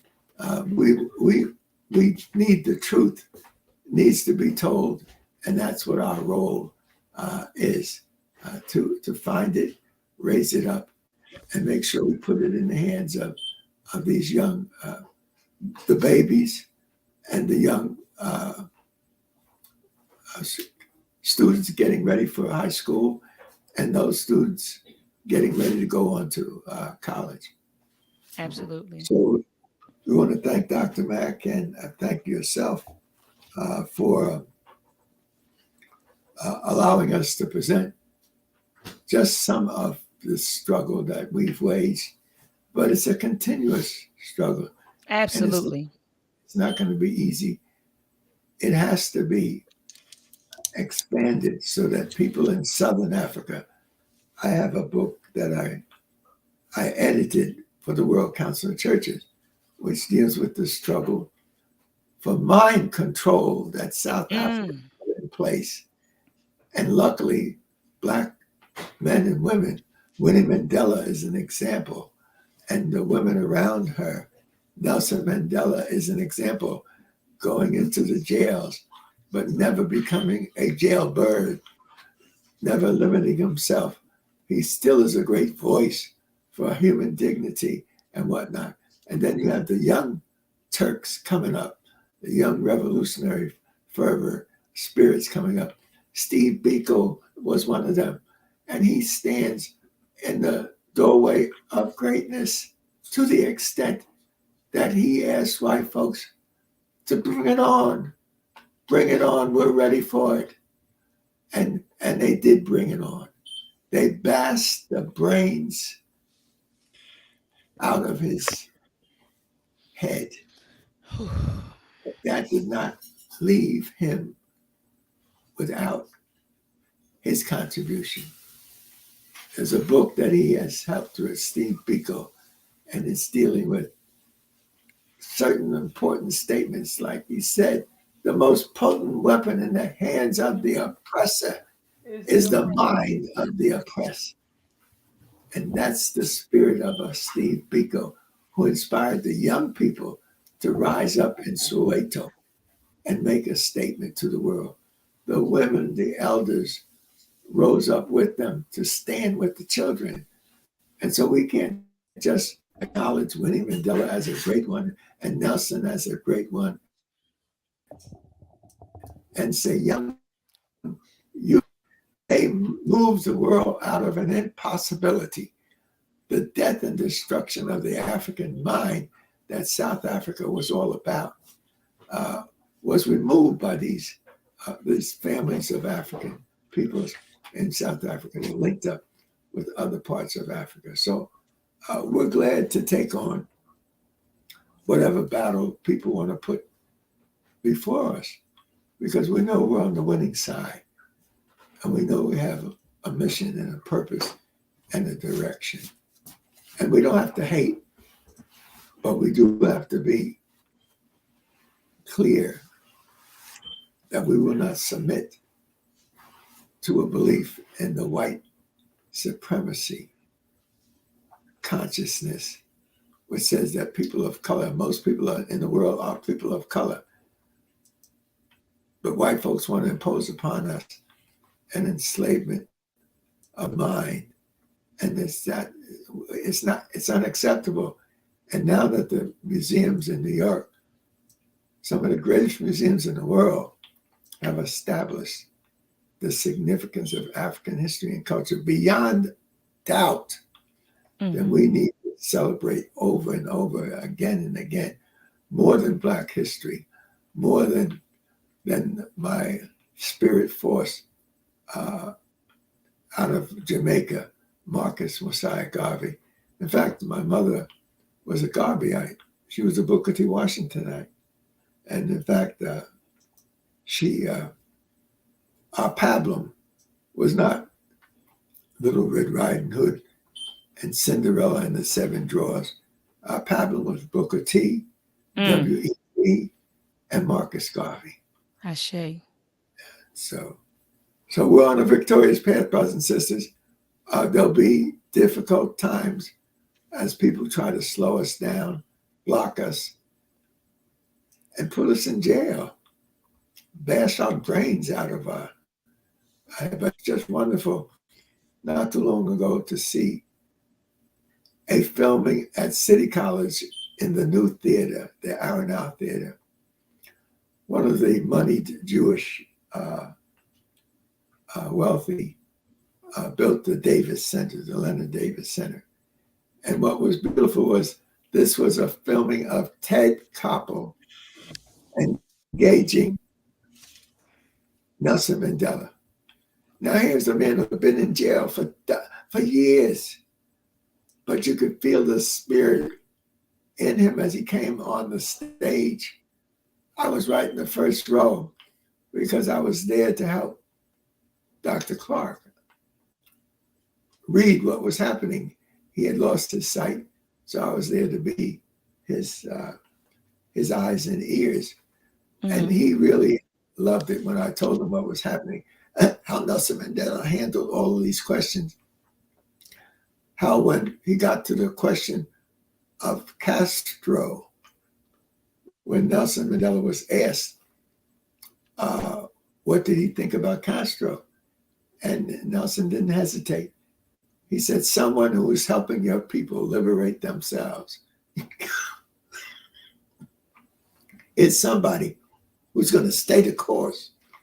And Nelson Mandela certainly was that. At the end, to show his humanity, he asked a little Black boy to come up to the stage and discuss these issues. And I mean, just so that he had the grace and the dignity to ask this young fellow to come up and have a dialogue with him on the international TV ways, or whatever you call it, TV. So Nelson, they could not dehumanize him, although they tried to do everything they could to take the brother's life out of him, but it was not possible. When they could not do what they wanted to do with her, she still goes into history as the warrior queen, and Nelson as her warrior partner. So that we have to understand how serious our role is in this history. And so I have to give Dr. Mack, he'll stop. He'll come up with something. If he can't get it this way, he'll have it. Dr. Mack in the 135th Street at Johnburg, and it was packed. You would have enjoyed it because people interested in education a choir that was singing songs.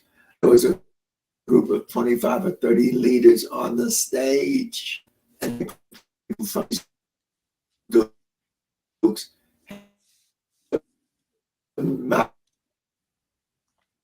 Something's happening. Yeah, something's happening with the internet. I can hear it too.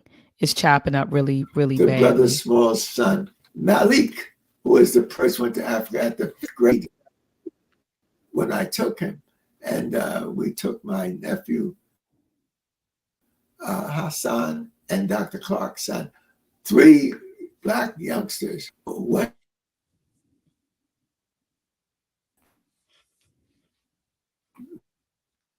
Malik now is a middle school successful in his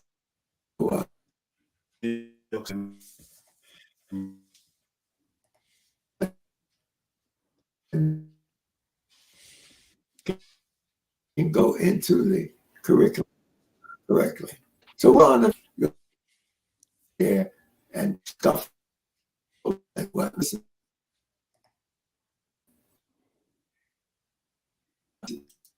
all about. Thank you very much, Madase. In the African tradition. Thank you, Dr. Leonard Jeffries. We really want to thank. He knows how hard he works in getting his ideas and his positions out there, and he works with a team of people. Betty Shabazz, Queen Mother Betty, has been with Dr. Mack for some time, and he has some other brothers.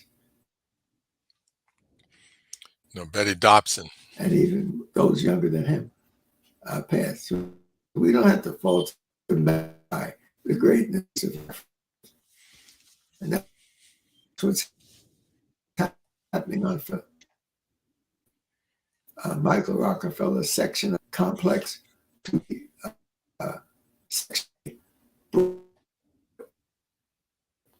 It took them 2 weeks to bring those Egyptian objects from New York all the way up to the museum. So at some point, Dr. Roslyn Jefferies, PhD,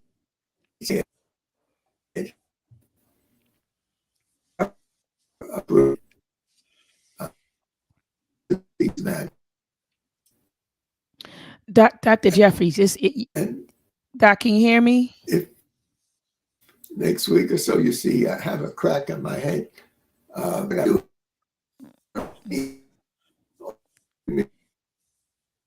Dr. Jeffries, can you hear me? More. Yeah. Dr. Jeffries, can you hear me?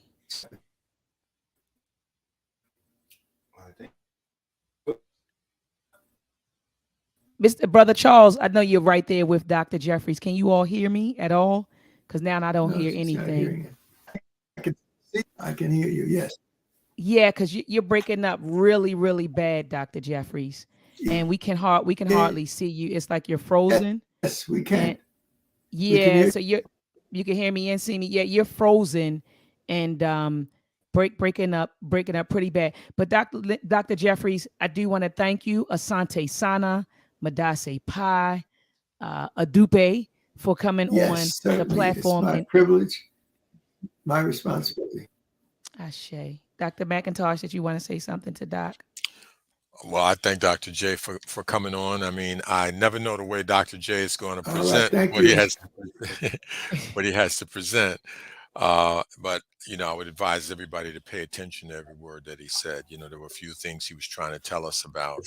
And one was about Black achievement and not letting things, obstacles get in your way. The other one was just basic stuff about what our contradiction is with people. They may come at us saying anti-Semitic, but it's really not about that. It's about the truth.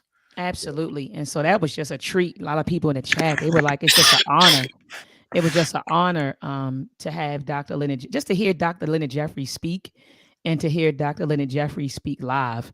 And so I also want to shout out and thank Brother Charles because, Brother Charles, left and went over there to make sure that he was, set up. And so big thanks to Brother Charles for making this happen, Brother Charles. And so Dr. McIntosh, I did see your slides. Do you want to show them why, because Well, I think you figured it out because you put it up and I saw it, but I didn't want to click it while Dr. Jeffries was talking. And of so, course, that's why I yeah, moved it over to the side, really, where it wouldn't be seen. I'm going to see if I can get it again. I've had a little difficulty. I hit the present. I hit the share screen, and I got to find what I can't find is my window. Okay.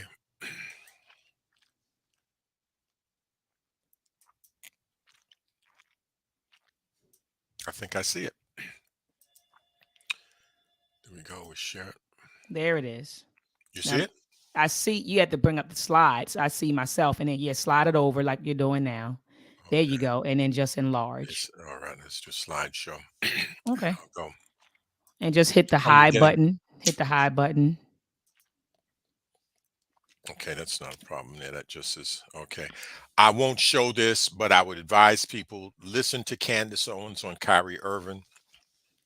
You might say you don't want to hear her, that sort of thing, but on this one, she is absolutely solid logic. She, her basic question is, why are you focusing on Kyrie Irving when Jeff Bezos is selling it on Amazon? And then secondly, um,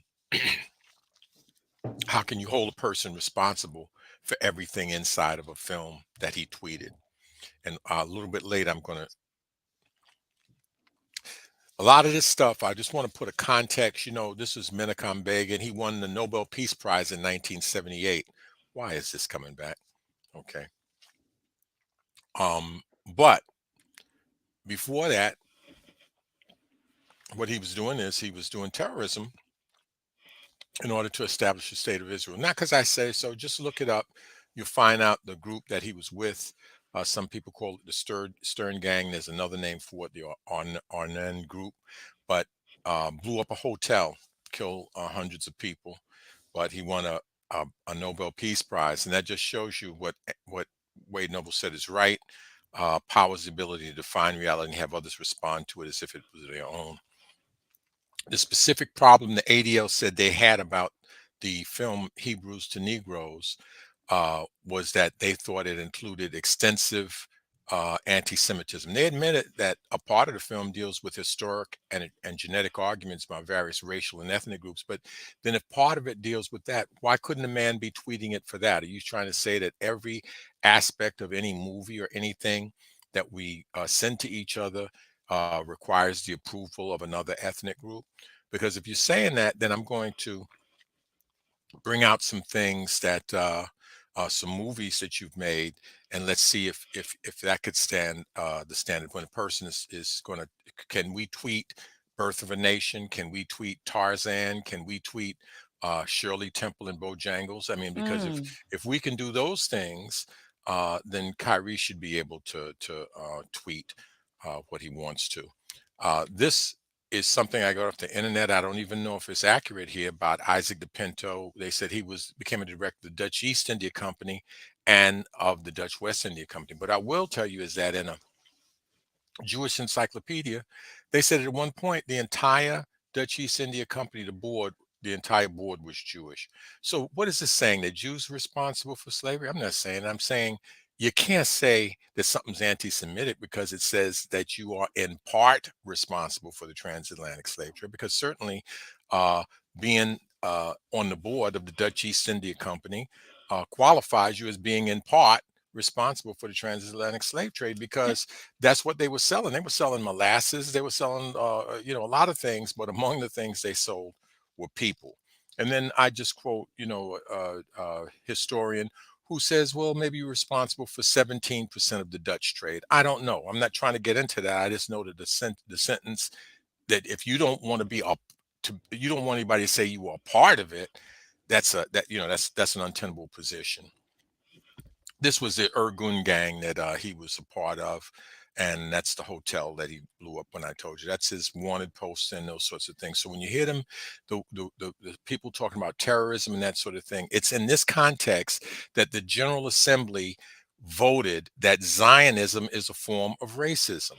You probably know that in Israel, they've caught them giving the Ethiopian Jews, the ones they call the falashas, which is a derogatory term, in their opinion, because it means stranger, that they caught them giving them birth control against their will, injecting them with birth control. So I don't know what they used to do it, but in other words, we're talking about sterilizing, forced sterilization without their consent.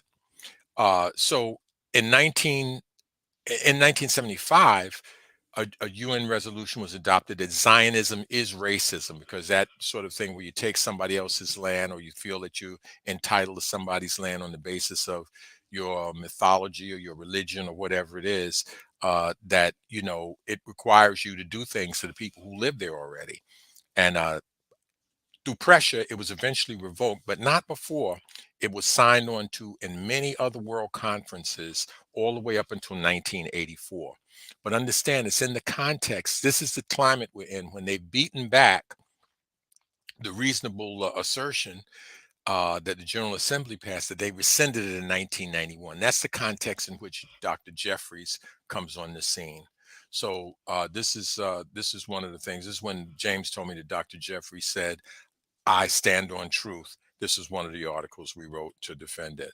This was the front of an Amsterdam newspaper. It has my little article. It has articles where you see that lots of writers were writing and supporting it. Dr. Ben was standing with Dr. Clark was standing with Dr. Jeffries. This is not the paper that had, this is the same thing, Russian Jewish Scholar, but this is a different paper. This is a paper that was called Big Red News. We had a lot of Black newspapers in Harlem at that time. This was when I told you violence was averted at the Jeffries welcome. All of it was, we were basically trying to be in control of our own information. The way they portrayed it is the JDL disrupted. The way I portray it in this story here is to tell you how many of us there were, how many of them there were, and it took James Small and a few people to stand in between them to it. Now, this was when they tried to discredit us. So they wrote the thing I told you that was done in private on the phone by Fred Dicker of the New York Post Albany desk. The Amsterdam wrote a story about it. This is a book.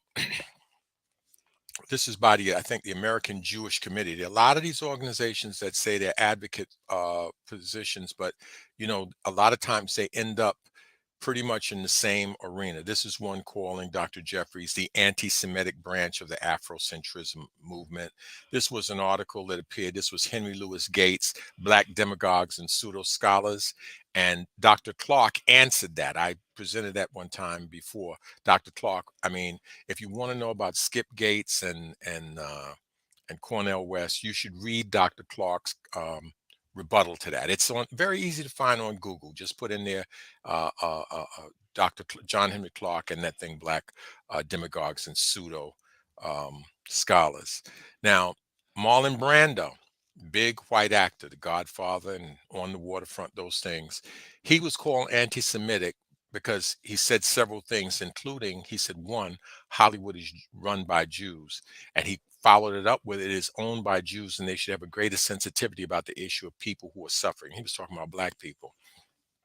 Now, his statement that it's run by Jews, there's something that they dislike about that statement. It's like they're trying to disavow it, even though a Jewish writer, Neil Gabler, wrote the #1 bestseller, How the Jews Invented Hollywood, an Empire of Their Own. This is one of the things that they spoke against Dr. Jeffries about, was for making a similar assertion. Now, Harry Cohn's studio, which is now called Columbia Pictures, released this film directed by Italian-born Frank Capra. Did you ever see It's a Wonderful Life, Dr. Ma'at? Can you speak where I can hear you? Yeah, no, I've never seen It's a Wonderful Life. Never seen it. Well, most people have seen it. And what I tell you, it's amazing. When I tell them that a sexual assault occurred in this movie, they don't believe it. Well, Now, maybe most people. I'm thinking my age or younger, Doc. I don't know. I'm telling you, people do not see it. It's what I call a negative hallucination. It's something is there Ah, that you don't see. You know, mm, I don't guess they want to see it. right. But here I have it, and I'm going to try to show it to you so you'll believe me. Watch it. Just watch. It's better without the sound. Read it, read it. There's this a high school boy. Bam. Oh, I saw it. I just saw it. Okay. Yeah. Yeah. Yeah. Mhm. They put young black boys. They arrest them for that. Okay. This is just some more propaganda. Okay, I guess that's the end of the slides that I had. That didn't have as many as I thought. Actually, the one that doesn't have the pictures in it, I had several movies. I had Tarzan in there. I also had Gone with the Wind. If you knew the kind of deal they were making about Gone with the Wind at the 50th centennial, and they don't think anything about it. They don't feel we should have an insult level that we should say that that's racist. You know, the same way like they say things anti-Semitic. They don't even think about it. And someone made a spoof. I mean, it takes the actual film. It shows you the when Scarlett O'Hara slaps Butterfly McQueen in the face, and they took it and they looped it where she just keeps hitting her and hitting her and hitting her. But it was bad enough just the one time. Uh, there are other things you can find on YouTube which will show you the stereotypes of black people loving servitude, and one didn't want to leave the plantation. Even though she came into a certain amount of money and the woman's trying to get her to go and buy her own place, she doesn't want to leave. You mean I won't be able to take care of you and Missy? That sort of thing. So many Bogles wrote a book about it that will show you all the kind of black stereotypes that there are in movies. The non-white that cannot do harm to a white. That's a typical stereotype. The black person will get up to the person and then they'll just start trembling or sweating or something, and they don't do it. Or somebody says to them, "You don't want to be just like them," and that kind of thing. Um, those are the things that were done. And I didn't write the book How the Jews Invented Hollywood. That was written by Neil Gabler.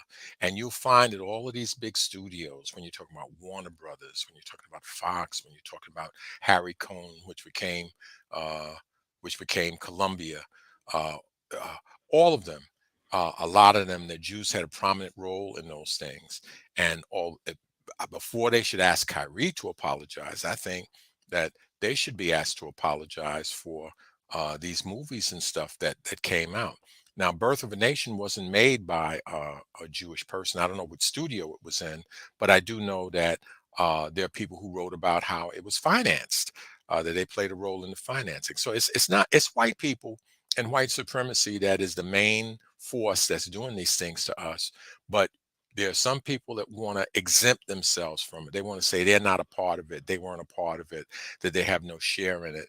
Uh, uh, is anybody saying all Jews are anti-African? No, I wouldn't say that Schwerner or Goodman were anti-African, but that doesn't get a pass for everybody else who is anti-African. I wouldn't say that Lenny Brenner, Mhm. who writes all kinds of articles against the ADL and against that sort of zealot nationalism, I wouldn't say that William Loren Katz, who took a stand. That was a very brave thing he did. If you were there, if you could see how they were attacking Dr. Jeffries far worse than attacking Kyrie, and for him to stand up and to write to give me the information for an article that played a big role in beating them off, beating off the tide, you know what I mean, or backing them up. That was a brave thing to do. And in fact, we had a program scheduled after that where he was supposed to come, and he was really frightened. He told me he knew some of the stuff they could do, and that they did have a certain amount of that did represent a certain amount of threat. And basically, Dr. Clark told him, "You did your job. You did what you were supposed to do at the moment, at the time you were supposed to do it. You don't have to come to that forum." People ask for commitment; they don't ask for suicidal commitment. Mm, So that's mm. basically just a few. As I said before, those aren't all the slides I wanted to show you. I know Zoom I'm able to handle a lot better. So if you come to our Zoom on the 26th, I guarantee you'll see more things. I mean, I have dozens of articles. I actually emailed them to you of the editorials by Tatum, all the kinds of things that, and with respect to them saying I wasn't a doctor, I had a little article there to show you I was the president of the largest doctors union in the country. So, Ashe, uh, Ashe. Baba, well, let me ask you a question real quick before you go. What was yes, the name of that book? You said Bogles wrote about all of the different it's, stereotypes it and how. has it has a whole bunch of racial uh, uh, um, epithets. So it's like something like I believe it starts out niggers, coons, bucks, Oh, I know what you. mammies. I'm looking right at the. I'm looking right at the cover of it. Hmm. But he's written more Uh, than one. He's written more than one, but that's one of them. yeah, but isn't it like the cover like a? It's like gray and white with It's yellow had in it. it's an old book, so it's had more than one cover. I think I have seen one that was gray. Okay, okay. Yeah, So it's called. yeah. It's what's his name? Bogles. Bogles, yeah, Bogg or either Bogles, Bogles or Boggles, something like that. The ones you I'm looking. I'm say looking for Bogles. it. I can't see it in the. Somebody tell me. Someone tell me in the I just chat. found it the other night. Try two G's. Try two G's. Okay, so one O and two G's, right? E-O, Yeah, if you write niggers, coons, Bogles, it'll come up. niggas, coons, Coons, Bogles. mammies, bucks. Let me do a Google because Amazon is like. Yeah, yeah, yeah, yeah. Google would be the best Let way me. probably to do it.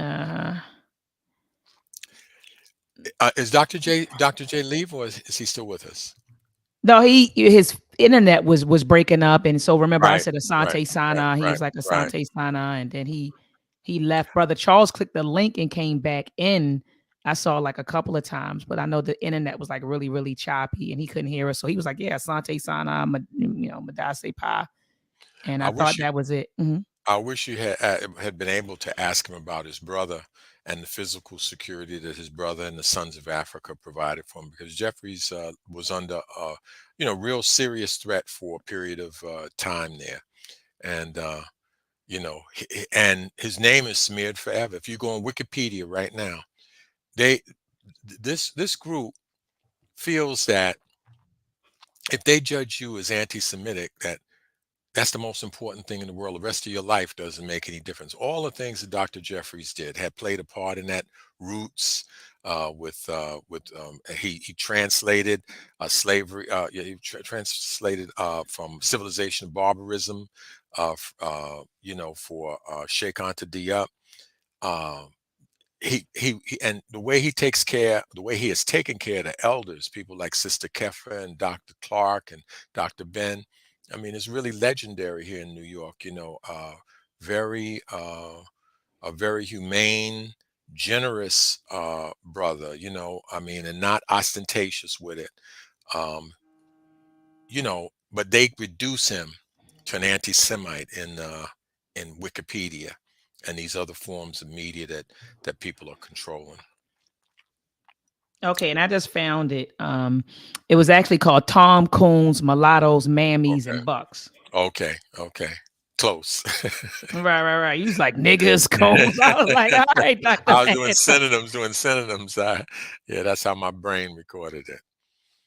Okay, now I'm looking at it now. Oh yeah, let me see. So I I do remember this. I do remember this. I said it was like a yellow. Yep, I do remember this book. Absolutely. Oh, it's one of them and thick ones. each of those words has a slightly different meaning, and he explains the difference between a coon and a tom and this sort of thing, and he shows you how they, and one of them, it's so funny once you read those stereotypes and learn them. It's very hard to find a movie with black people and it doesn't fit. Even a movie that you like you see an Mhm. officer and a gentleman. But when I see it in the context of that book, I look at the end of the day, Lou Gossett played a mammy. He was a person to bring that white person into adulthood, and that person becomes an officer who outranks him. And he has to Mm. do it forever and ever. He's when the hero at the end comes back and rides through on his motorcycle, there he is saying the same things to a new group of recruits, and that sort of thing. So when I look at the movies in that context of those stereotypes that he presents, you see that it represents a consciousness that permeates their movies. And until we really make, finance, and distribute our own movies, that's the only way we're going to be portrayed. I mean, you'd be very hard pressed to find a movie where they don't do those types of tricks with you. You know, even this thing, when I looked at it, that same schema of that black people enslaved themselves, it's in it's in the Dahomey piece, the one the queen, the woman king. Okay, you have the woman is raped, and who is she raped by? She's raped by a black man who's enslaving people. When that's not the reason we range in color from the darkest dark to the lightest light. It's not because Africans were raping black women. It's because these Europeans were raping black women. And the only kind of you see the whites very little, one guy, maybe two guys near the end, but it's one of the first images they present you. And then when I thought of it, I said, you know, the same thing happened in that first Black Panther. I remember that the Black Panther goes and they're going to free some black people, and the people who have them enslaved are kind of, you know, more, you know, they're kind of ambiguous. They got like turbans and it's filmed in the dark. And so there are these themes that they just keep propagandizing us with over and over and over. And we're so used to seeing it till we actually don't see it. And of course, we know that they put in the stuff about the CIA, make it a CIA your friend. See, it's the poison pill technique. They use the poison pill technique on you, and they serve you a big delicious chocolate cake. So the same thing that's right about the movie or good about the movie is the thing that kills you. That Woman King was very entertaining. It was very it was a great adventure. It was an action story. It was everything. But then when I learned what the history of those actual women really was, and then when I look and see who actually made the movie, I went and I looked and I found the two women that produced it, and then I found the picture of the woman with her wife and that type of thing. It made some of the stuff that was being said in the movie Made um, sense. You see, I see made where sense. I It was see very where I clear. see where This you is got. not this is not a black movie. This is clearly a European movie, and the war that Europe has on gender right now is represented right in that movie. But they make it come out of black faces, and Mm, and because the movie is so entertaining and so good, that's what's good about it. But the same thing that's good about it is the thing that was bad about it. Because if it mm, wasn't good, you wouldn't look at it. But what is good, you're going to look at. It's just like feeding a mouse some cheese and peanut butter. You know. It tastes good to them, and that's why it kills them. You know. mm, Yeah. mm. Well, Doc, let me drop a bomb for you.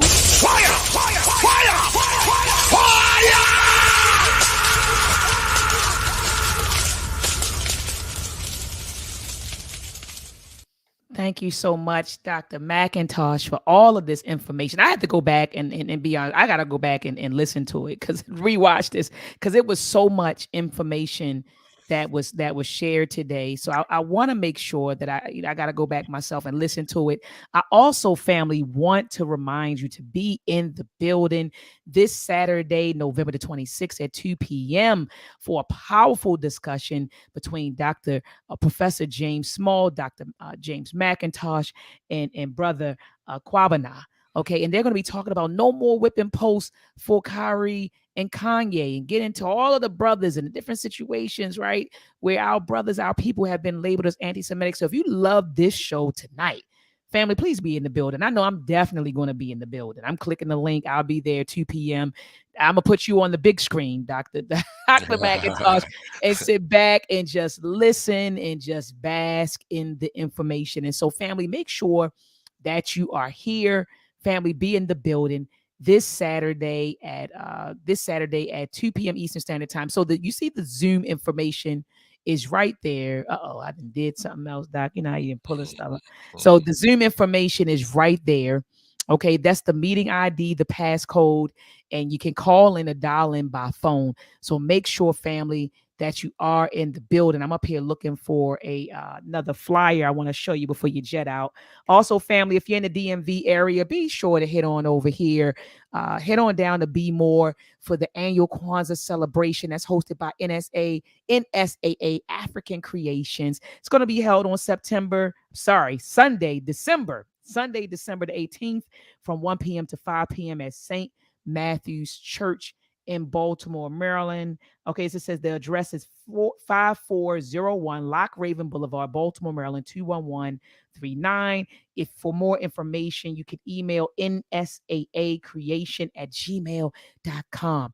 Dr. McIntosh, do you have any closing words for the listening audience? Yes, I want to thank you, Dr. Ma'at, for allowing me to be on here and allowing Dr. Jeffries and for us to tell you a little bit about that history. And I want you to know that the brother whose name you said, Brother Kwabena, the person on with Dr. Small and myself, his name is Kwabena Jijaga Siddiqui Rasuli. The reason I said the Jijaga is because that name might sound familiar to you. That's Geronimo Pratt's name, and this is Geronimo Pratt's nephew. And he knows the music. He can tell you everything about the music. And we run into the same phenomena that people that play a big role in destroying us and insulting us and belittling us in the music get mad if you say their name. If you say the name of their ethnic group, they call you anti this and anti that. Right. So he's going to cover that, and James definitely is going to cover the history and tell you some, Brother James knows the religion and stuff too. And I'm going to do a little bit of what I did today, but I'm going to have more pictures and more evidence. Beautiful. Well, thank you so much. Let me see. I think Brother Charles. Okay, Dr. Leonard Jeffries. Okay, they got. Okay, all right. Well, thank you so much. Oops, I didn't put that on the screen. So let me get this here. So thank you so much, Doc, for coming on. And like I said, I will be in the building on Saturday. So you said he's going to deal with the music. You're going to deal with like the press and the public, the issue that was going on with the press. And then you said Professor James Small is going to deal with the actual religion piece. That's going to be powerful. So family, make sure that you're in the building this Saturday for a powerful build. And like I said, Doc, I will be back. And family, if you don't join us on Saturday, be sure I'm going to go live on Thanksgiving on Thursday to talk about, the origin of Thanksgiving. I do that every year, Dr. McIntosh. I go live on Thursday, and just to keep the teaching of Ishaka Musa Barashango, in our consciousness. So I'll be talking about what he had to say about Thanksgiving in his book, European Holidays, African Menticide, European Holidays, or I might be saying it in reverse, but European Holidays, African Menticide. And so I'll be talking about him and his teachings and the importance of us celebrating holidays that are rooted in our history, our culture, and our norms and things of that nature. And so I'll be live, family, on Thanksgiving, probably around 10 a.m. Eastern Standard Time or 11 a.m. Eastern Standard Time. All right. And so thank you so much for tuning in. A lot of you held out. We kept a good crowd tonight, Dr. McIntosh. So I'm super proud of the people that definitely held out. And so I look forward to seeing you all on Thursday and also on Saturday. I may be live tomorrow with Brother Ark because he has some things he wants to say about this, Kyrie Irving and Kanye West situation. So he's supposed to come on tomorrow, but we'll see how that goes. All right, family. So if I don't see you this week, have a blacktastic week. Let's combat and fight back with maltracks. The war of the minds, they want control of the masses. And Common Core, they dumb us down in the classes. Without knowledge, we can't gain access. Build with the elders, take notes and write classics. We keep whining on the block, how it's gonna stop? Let's start supporting our own, make their supply drop. We buy stocks, then we buy blocks. Cause we know the truth and we tuned in to Dr. Maya.